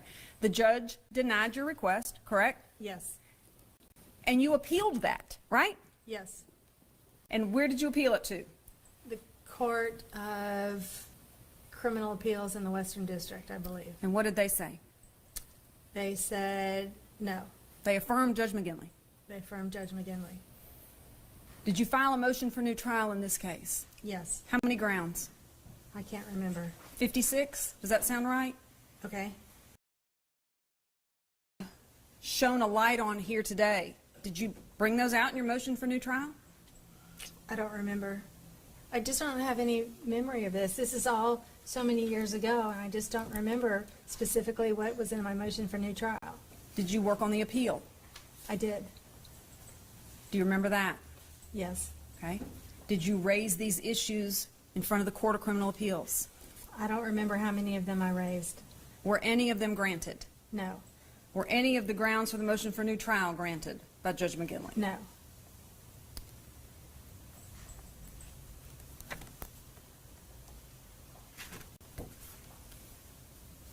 Do you remember Marco Ross testifying? The No. medical examiner, I'm sorry. Medical examiner? Yes, ma'am. Yes. And I'm sure he was on the stand for quite some time. Is that fair to say? Yes. And do you remember his testimony? He was asked by, I believe, Mr. Christensen. Direct examined him. Do you remember Mr. Christensen? Yes. Okay. He direct examined him and said, well, actually, this is Dr. Ross answering. What a .32 caliber bullet is, by my understanding, has a measurement diameter of .32 inches. Do you remember this testimony? I don't specifically remember it.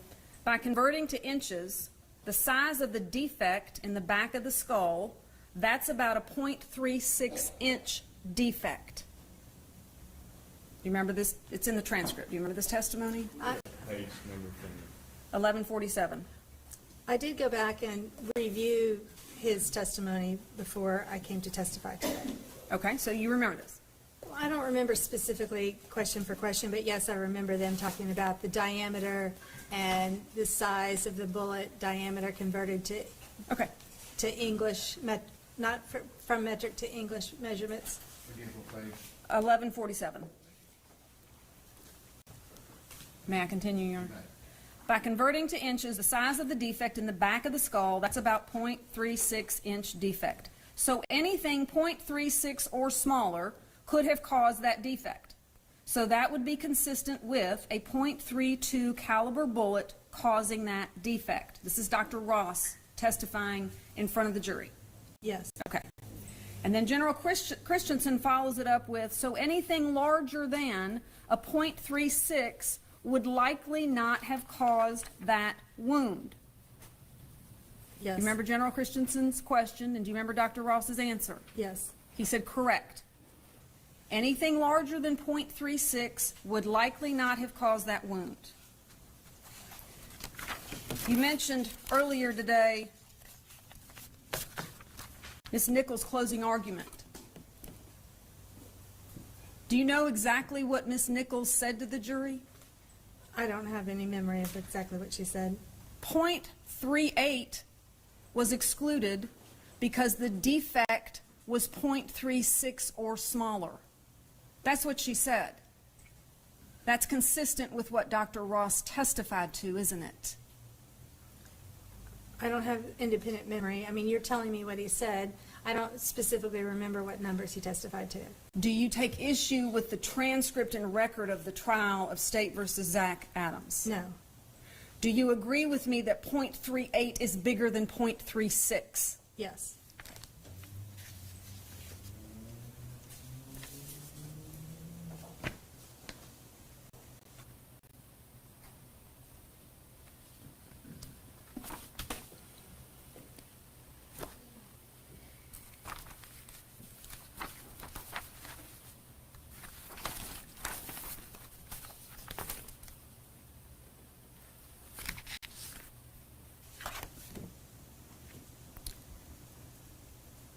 You testified earlier how co-counsel made you feel. It wasn't a great working relationship. Is that fair to say? Fair to say. Opposing, not your opposing counsel. Okay. All right. Same there. Okay. It's fair to say this case was stressful Yes. for everybody involved. Yes. Starting with the morning of April 13th, 2011 in the Bobo family and continuing on until today, correct? Yes.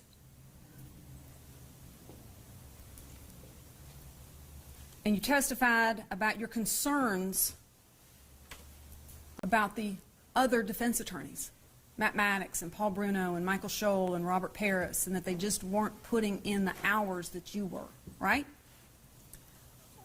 I think I said that I didn't think they had shut down their practices. I didn't say they weren't putting in the hours. I don't know what hours they were putting in.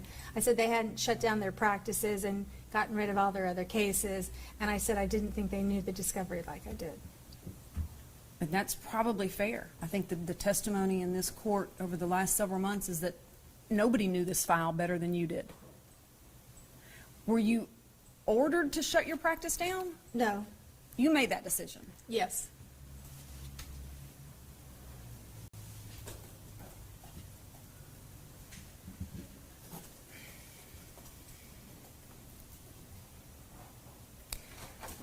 You further testified before the lunch break that one of the reasons you didn't get off this case was that you were worried Judge McGinley would appoint an attorney that would plead Zach Adams guilty. Yes. Right? Yes. That's not how our criminal justice system works, though, right? Of course it is. I mean, I don't know what you mean. That a defense attorney can come in and plead somebody guilty without the client being there and being a part of that and being questioned by a judge? Defense attorney has great influence over their client and whether or not they plead guilty. Okay. They don't have the final say, but they have great influence. And I think Zach could have been easily pressured into pleading guilty if I had been so inclined to push him on it. Have you pressured anybody to plead guilty before? I've had clients where they really needed to plead guilty, and I did really put a lot of pressure on them to plead guilty. It's ultimately their decision. It's ultimately their decision. Have sometimes they made what you thought was the right decision? Sometimes. And sometimes they don't, right? Sometimes they don't. Yes.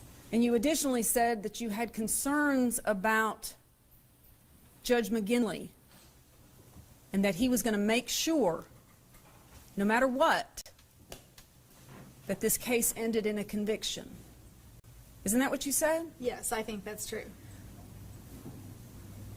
Is that a backhanded accusation of jury tampering No. against Judge McGinley? No, I think he was just going to make sure that the proof came in and that he guided the proof and that he, You said an elected judge was going to do whatever he could to make sure someone got convicted. Is that your belief? I think that, How is this an issue? Why we need this?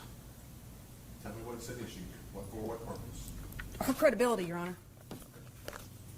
It's an outlandish statement. And the court can take that into consideration. All right. May I ask one follow-up question? One follow-up question. Did you report him? no, and I never said that I thought he was going to influence the jury. I didn't mean it that way.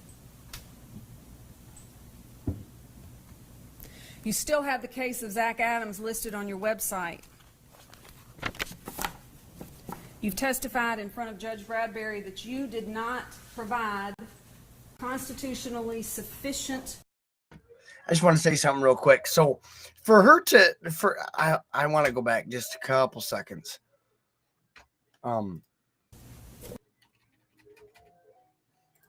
And hear it again, what she said to her. All right. May I ask one follow-up question? I think, Is that what you said? yes, I think that's true. They made what you thought was the right decision, Sometimes, and sometimes they don't, right? sometimes they don't. Yes, And you additionally said that you had concerns about Judge McGinley and that he was going Yeah, to make concerns sure about judge No matter what, persuading the conviction possibly. that this case And ended in a for this conviction. prosecutor to act like that's such Isn't an that what you said? outlandish Yes, I think statement, and that's that's true. so crazy to think that a judge would Is ever do that that. a This happens every day. We don't even know it or ever accusation hear of about it. jury Listen to this tampering prosecutor act against like this Judge would never McGinley? happen. no, This is I think never he was a just going to make possibility. sure that the proof And came it's in. never happened and that before. He guided the proof. And that We know it he- has. It You happens in said an Massachusetts all the time. was going to do whatever he could to make sure someone got convicted. Is that your belief? I think that, How is this an issue? Why we need this? Tell me what it's an issue, for what purpose? Exactly. For How is credibility, this an Ron. issue? Tell me how this is an issue. It's an For outlandish credibility, statement. it's an outlandish statement for her to think that. So Take that her credibility is All right. at stake because she thinks May I ask something. one follow-up question? one follow-up question. Did you report him? no, and I never said that I thought he was going to influence the jury. I didn't mean it that way. You still This have the case of prosecutor Zach is Adams really listed on your irritating. website. You've testified in front of Judge Bradbury that you did not provide. But it just goes to show you that the prosecution is obviously losing. This guy's probably going to get a new trial because this lady right here, she's mad. Year of your representation of him. Is that right? And the 6 months. defense attorney 8 on the months. stand is very Did you calm, report collective, yourself to cordial. the Board of Professional She's not Responsibility? snobby, No. nothing. Nothing further. Ms. Thompson, do you need a break? No, I can go longer. I do. I can go. Yes, sir. If I could just, 5 minutes? 5 minutes. 5 minutes. All right.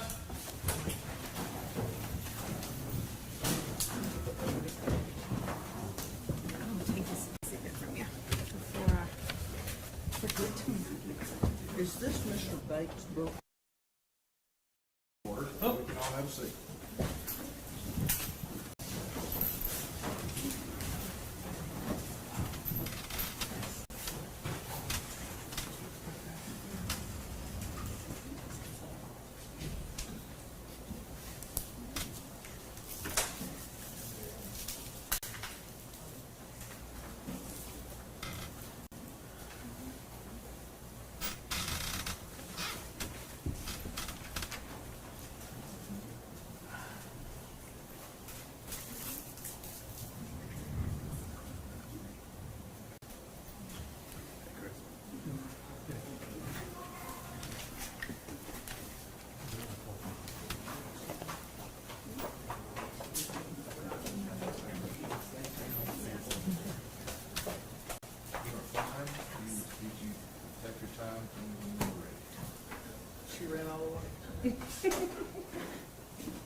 Thank you.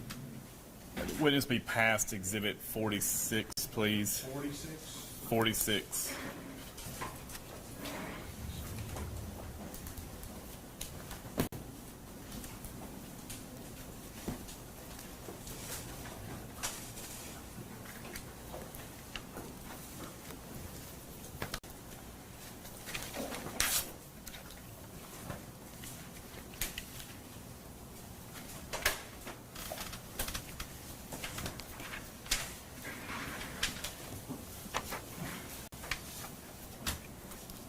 Ms. Thompson, do you identify this Exhibit 46? No, Okay. Have you ever seen it before? well, it doesn't, it looks like something that I might have gotten from a CLE or something, you know, the forms that you kind of fill in. So it looks like the theory of the case is innocence, strategy, to do, disprove, confession, establish alibis, Brit. So it looks like something that I would have put together, somebody in my team put together for the case. In the recorded meeting, you said words to the effect, it's not enough just to show Zach didn't do it. We need to establish Britt did. I thought that in this case, because it was so highly charged, that yes, it was going to be important to show somebody else could have done it, not just that Zach didn't do it. You had 3 goals of established alibis or to-dos: bank records / video, cell phones of Zach, Autry, Dillon, and text messages. Yes. In discovery, did you receive document I'm handing you, IR 2015?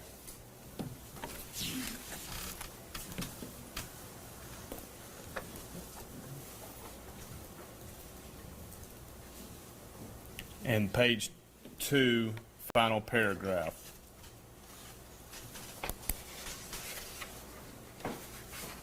While she's looking, we'll mark it Exhibit 146. This is IR 2015.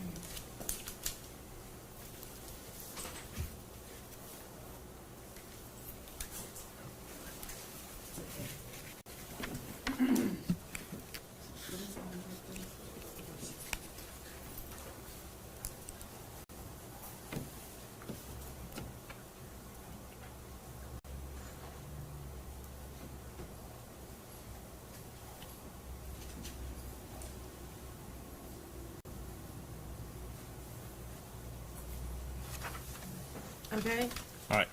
Where R. Austin recalled Shane used Community South Bank at that time and gave agents the account number with the account.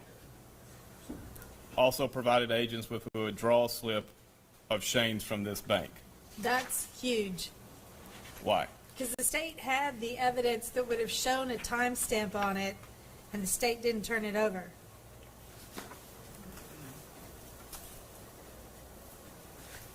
Can you look at Exhibit 23?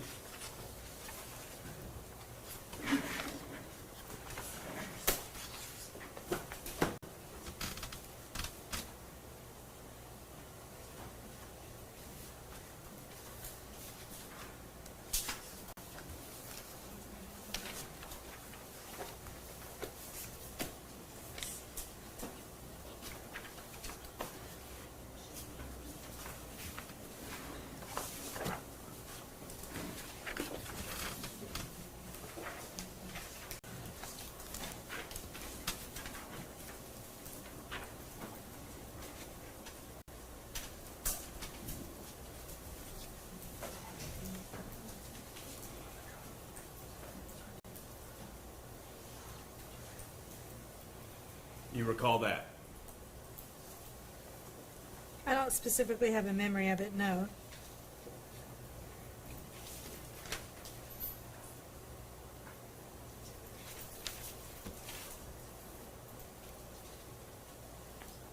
And you're looking at IR 2743. Yes. It's there any reason to believe you didn't have this at your disposal leading up to the trial? No. And if you look at the end where it shows withdrawals and other debits, POS purchase at Mapco, Parsons, Tennessee, POS purchase at Shell Service Station, Holiday, ATM withdrawal, Community South, Parsons, Tennessee.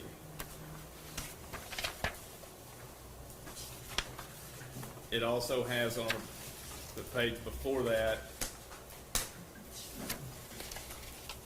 $6.78 from Sonic, $9.84 at Shell Service Station. Do you see that?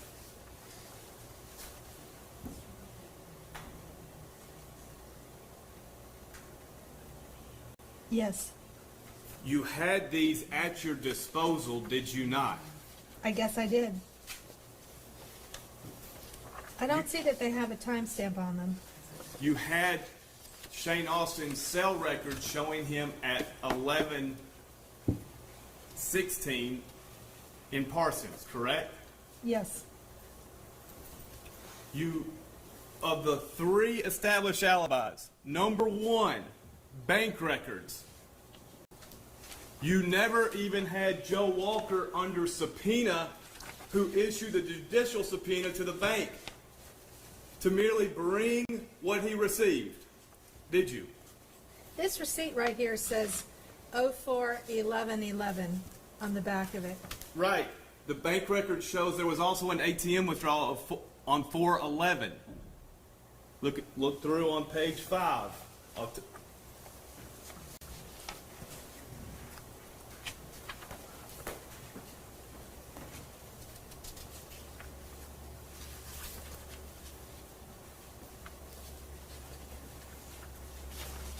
Do you see that?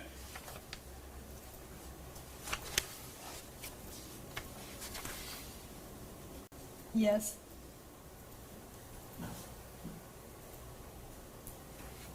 Do you have any excuse for not introducing this to the jury?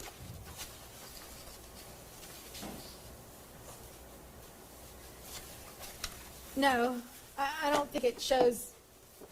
It's not quite the smoking gun.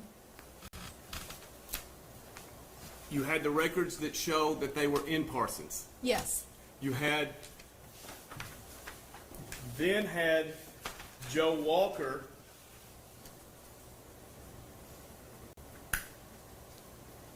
say that the other places were not covered by our videos. Yes. You could have subpoenaed Joe Walker to come to court and vouch for what he reported on September 30th, 2014, correct? Yes. Are these records consistent with your understanding of where Zach was, where Shane said he was, where Dylan said he was throughout your representation? Yes. And it never got to the jury, did it? No. Thousands of hours of work, right? Yes. Leading up to telling the jury your best evidence. Yes. Did you do it? I suppose not. Not if I didn't.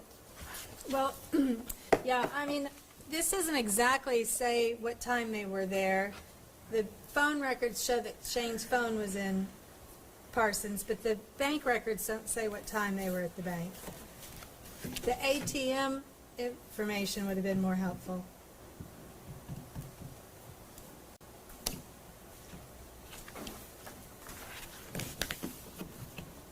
When an agent, the state of Tennessee, says this ATM transaction is not covered by our videos, do you trust them? Yes. Why? It's what they do for a living, right? It's what they do for a living. We can't trust TBI, who can we trust? That's right. Zach was on Facebook at 8:39 a.m. Yes. Did that ever get to the jury? No. Why not? I don't know. I should have put it in front of the jury. There were multiple phone calls going on that morning, correct? Yes. Did you ever connect to the jury where Holly's phone and body was purported to be during this time? I mean, I don't know what you mean by that, connect to the jury. Explain to the jury. These phone calls are going on, ladies and gentlemen, while the state says Miss Bobo is being raped and killed. No. One of your to-dos in this exhibit was subpoena Facebook. And you had the document that shows he's on Facebook that morning. Yes.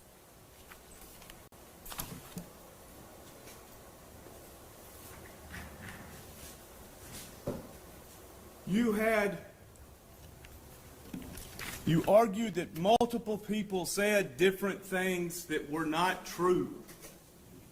Correct? Yes. Do you remember what Brent Booth said, the phone call changed it all? Do you remember that at trial? Yes. And who made that phone call?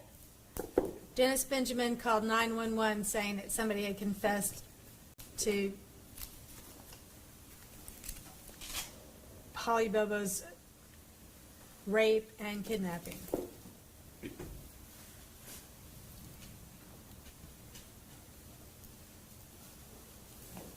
Do you remember who Sheila Kilser was?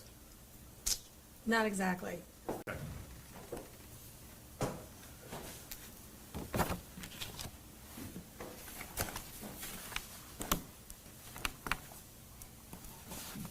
You had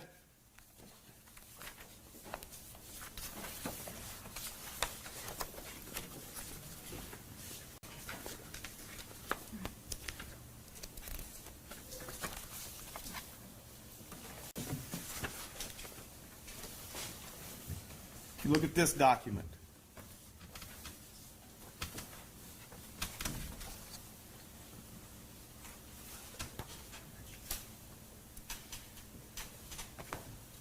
Do you remember seeing FBI documents in this case? Yes.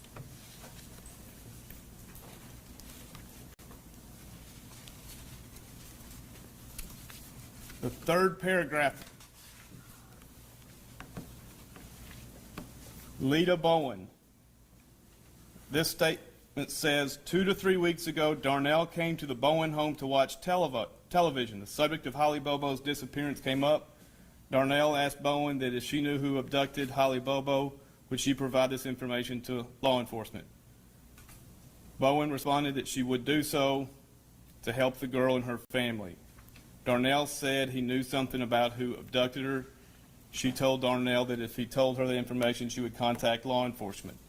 Next paragraph. Darnell then told Bowen that Victor Dinsmore had told him the day he abducted Holly Bobo and took her to Miss Dottie's.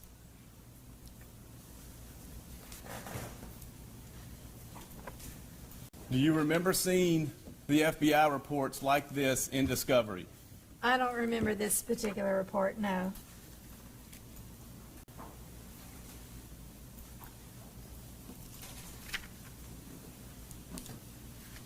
I'm sure it was provided to me. It has a stamp on the bottom. This is Bobo and it has a date stamp number.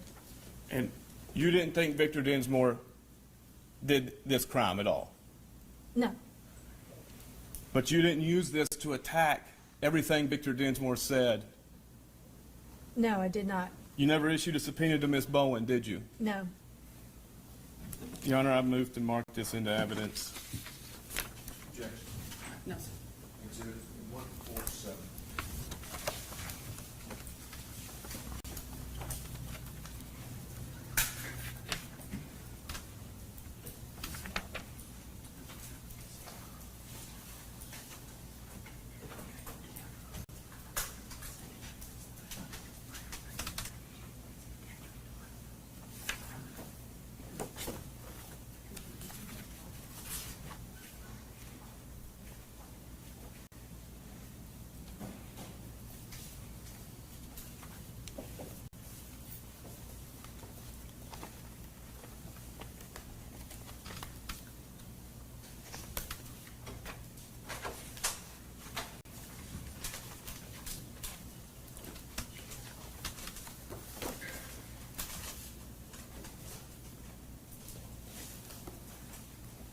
want to take you to the transcript.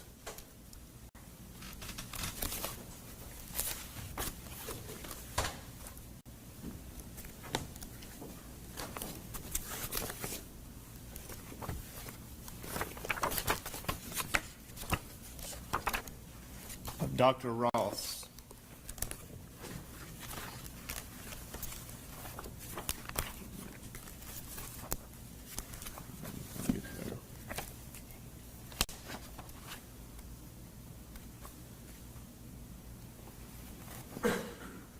You have your transcript?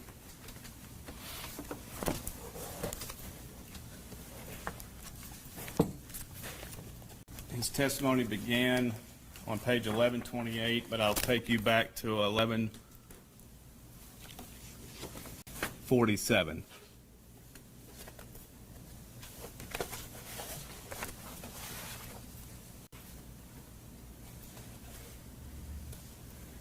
And you admit, page 1128, Dr.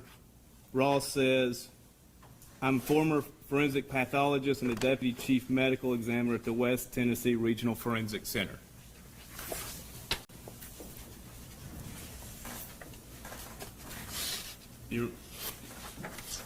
You understand the difference between a pathologist and a ballistic expert?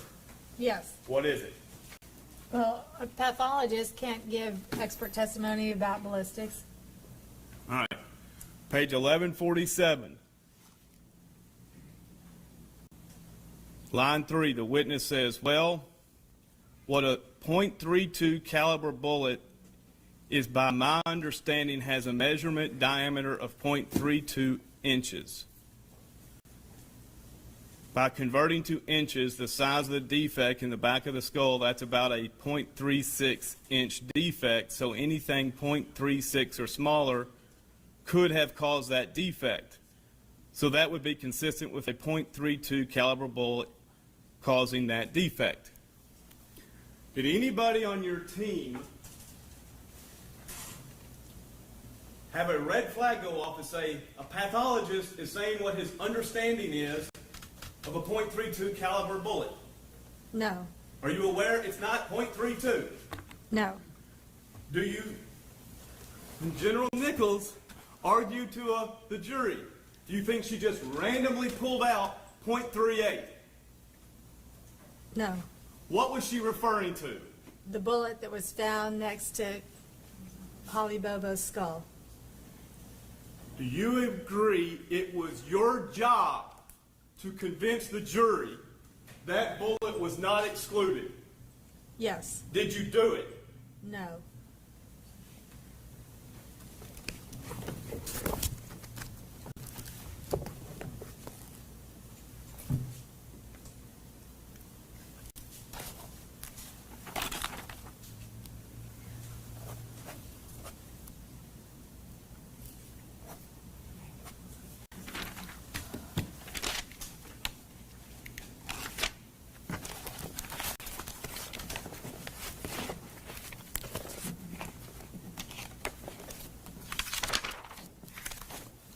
Those are my questions, Your Honor. Wait, I apologize. Can I check with co-counsel? Hold on 1 second.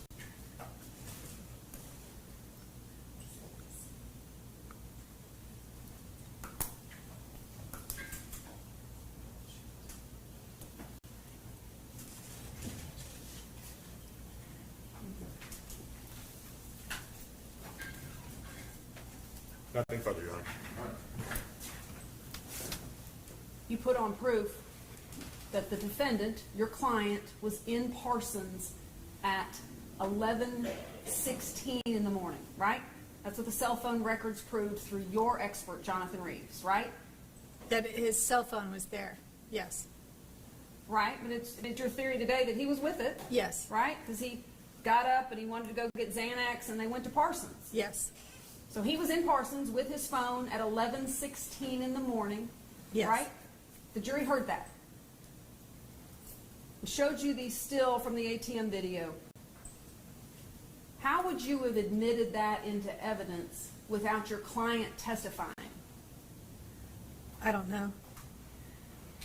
Mr. Bates just handed you an IR regarding a conversation that law enforcement had with Shane Austin's parents in February of 2014. And you and Mr. Bates left the impression that what was turned over to TBI was a document that would prove the innocence of your client, correct? That's how I read it today.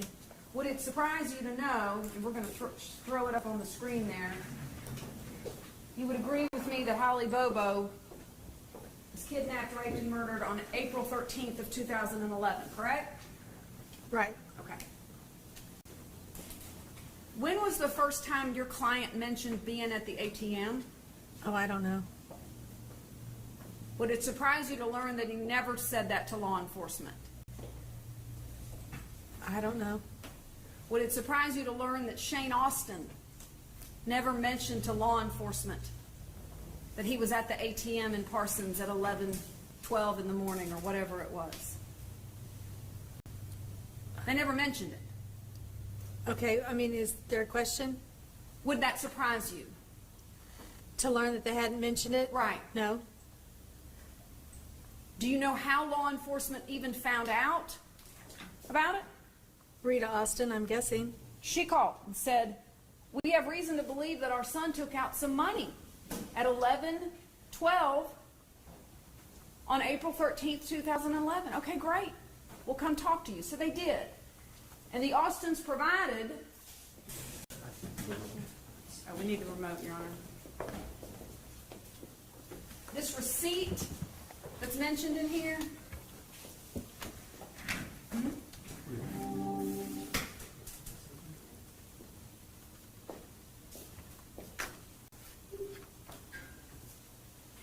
Yeah, comfortable about it. It's like, it's loose. It's not tight. It's super loose, actually, yeah. So every time you turn the wall. Is that this old house?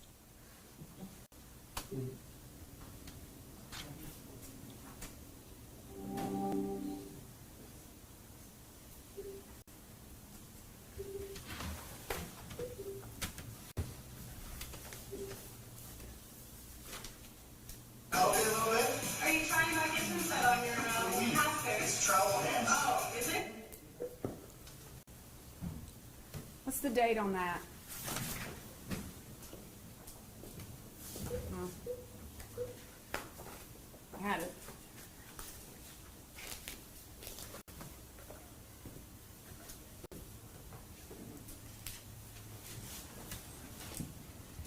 It looks like it's 11/11/14. Not the date Holly Bobo was abducted, murdered, and raped, right? No. It was a receipt they gave the law enforcement so that they could perhaps use that account number to find the video that you received. Actually, it might even be 02/26/2008. Who knows? But it wasn't April 13th, 2011, was it? It doesn't seem to have that on the receipt, no. None of the bank records that you just looked at or the receipts have any timestamps on them, do they? No. You did cross-examine Jason Autry about his phone use. You went into great detail about catching him in the fact that he's testifying to the jury about what he and Zach Adams are doing to Holly Bobo, and he's making a phone call. You asked him about it. You drilled right down to it. Remember that? Yes. You did ask him about it. Yes. The Facebook records were in discovery. You had the Facebook records. Yes. And what they showed was a mobile posting at 8:30 in the morning, not someone sitting in front of the computer, correct? No. Your testimony is they did not. Right. They showed that the post came from, I thought it came from Who are you looking at to get your answer from? I'm not looking at anybody. I just was lifting my head up trying to think of the word. I'm having some trouble with word finding. Okay. That the post came from a landline telephone. That's your understanding? That's my understanding. Okay. And there wasn't a bullet found by Holly Bobo's skull, was there? There was a casing. And it wasn't by her skull. It was in the area. It was in the area. I don't her know. body, the remains of her body were found in a ditch, correct? Well, her skull wasn't found in a ditch. Right. It was in a totally different place, right? Yes, I mean, I went out there to the spot. Right. It wasn't all just there neatly together. No. There was other ammunition found out there as well, too, wasn't there? There were, I don't know if it's ammunition or case shells or bullets. I don't know what else was found out there, but there was other things. Things that are shot from guns. Yes. Also found out there, right? Yes. Nothing further. Mr. Bates, Pass the exhibit 17 and 7 to the witness. let's wrap it up. I know, Your Honor.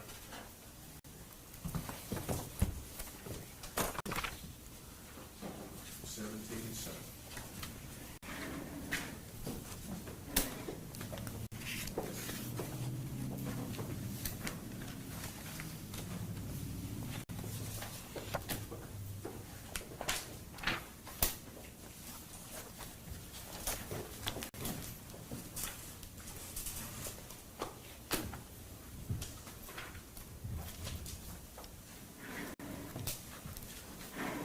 Ms. Thompson, very briefly, I've handed you Exhibit 17, IR 1845, author Mark Lewis. Do you see that? 17, yes. Could you have issued a subpoena to Mr. Lewis to bring what is listed as item 48 V8 BP Community South Bank ATM April 2011 to the trial? Yes. Exhibit 7. This photo was the impound, you see, of the Chevrolet.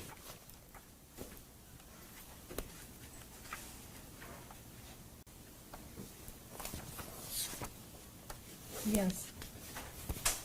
Same Mark Lewis. Yes. You see that? You could have issued subpoenas to both of these, correct? Yes. And you did not. No. Final question. You were asked that Shane Austin did not keep his receipt from April 13th, 2011 of the ATM withdrawal. Right? Right. No, that's not Well, right. I don't think I was asked that question. Thank you, Ms. Thompson. Okay. They both agree. Objection is sustained. So let's rephrase that question, Mr. Bates. Nowhere in discovery was Shane Austin keeping a receipt from the ATM withdrawal from April 13th, 2011, correct? I don't think so. Who did keep his receipts from April 13th, 2011? Terry Britt kept his receipts locked in a safe from Nothing further. April 13th, 2011. All questions? Ms. Thompson, thank you for your testimony. Step down. Thank you.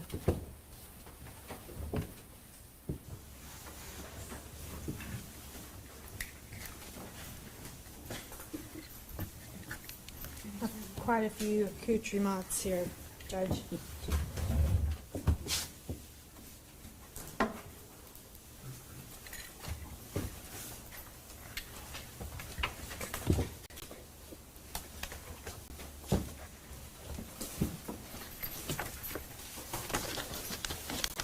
All right, Mr. Bates, I believe that, you concludes for today.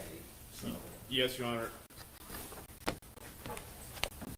Can I advise the court if proof rests after today? I don't have anything else for today. The only thing I anticipate is attempting to prove up the ATM subpoenas I attached to my motion. I don't think it's in dispute. the ATM subpoenas that were issued by a person that are entered as identification only. Correct. There were two of them, the two-page, I don't know if it is elected exhibit or what. I'll let you discuss that with the state, if that's your only intention. Let me ask this, is there any objection to those being moved into evidence? You want to see them first? Yes, sir, I can't even remember what they look like. Let's find them. About when were 125 through. They're collected, they're 25. Towards the end, well, it's at the very end of Judge Nichols' direct.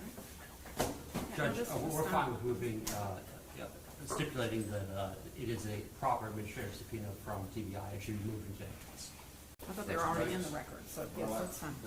You objected because you couldn't authenticate them, and so I moved them in for identification Gotcha. only. Yes, sir. And without objection now, Exhibit 125 is moved into evidence. That's it. Mr. Bates? Petition arrest, Your Honor. All right. Thank you, Mr. Bates.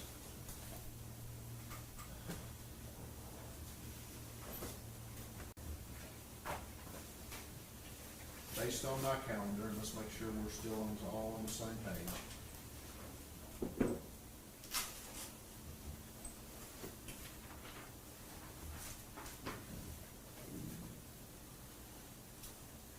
We are scheduled to be back here December the 29th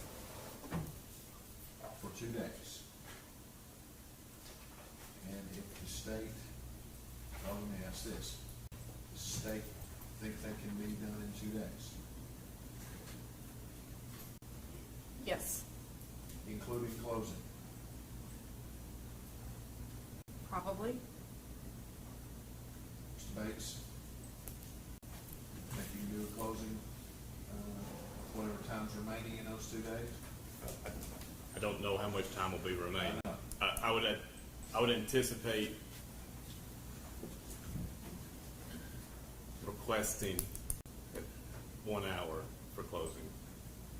Well, I mean, I'll listen to an hour at 9 o'clock at night if we have to do it. I don't want to do it, but Right. if we can get done in those 2 days, that would be a great goal. Let's just leave it at that. If we can't, we have further time set aside in January. Well, could, the state at this point anticipates calling 6 witnesses. Would it be a better use of the court's time to do it all in January? And instead of coming back in December for proof and then coming back in January anyway for closing, or running into a problem where we don't get all the proof on, but we've got 3 days in January, correct? I only had 2, the 7th. Oh, okay. Okay, then scratch So that. you have to set up an 8, 2 days. Okay. We had 3 on our side, but that's, all right. We can look at another period. I mean, I had a trial the next week, and I know it screws everybody's calendars for the next week, which is the week of the 12th, and the 13th through the 16th. I currently have a murder trial in Hickman County that week. All right, let's just leave it Yes, where we sir. got it. Yes, sir. The 29th and 30th, and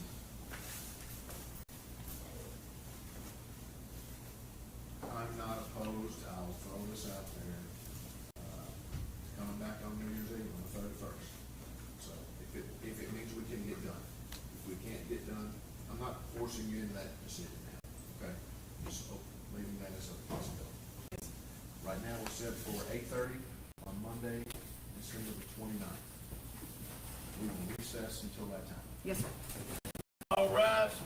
I've got lots to get here, so if we can put off all the recording devices, it's appreciated.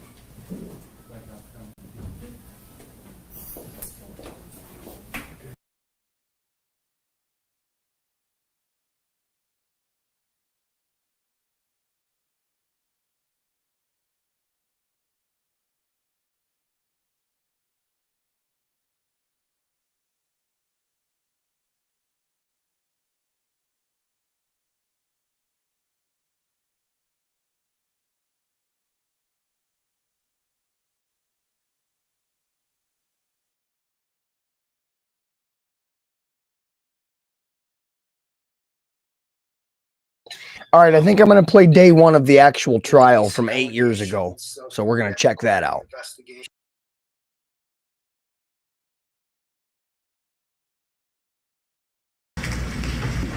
Going to open, Mr. Gilkey? Yes, sir. Thank you.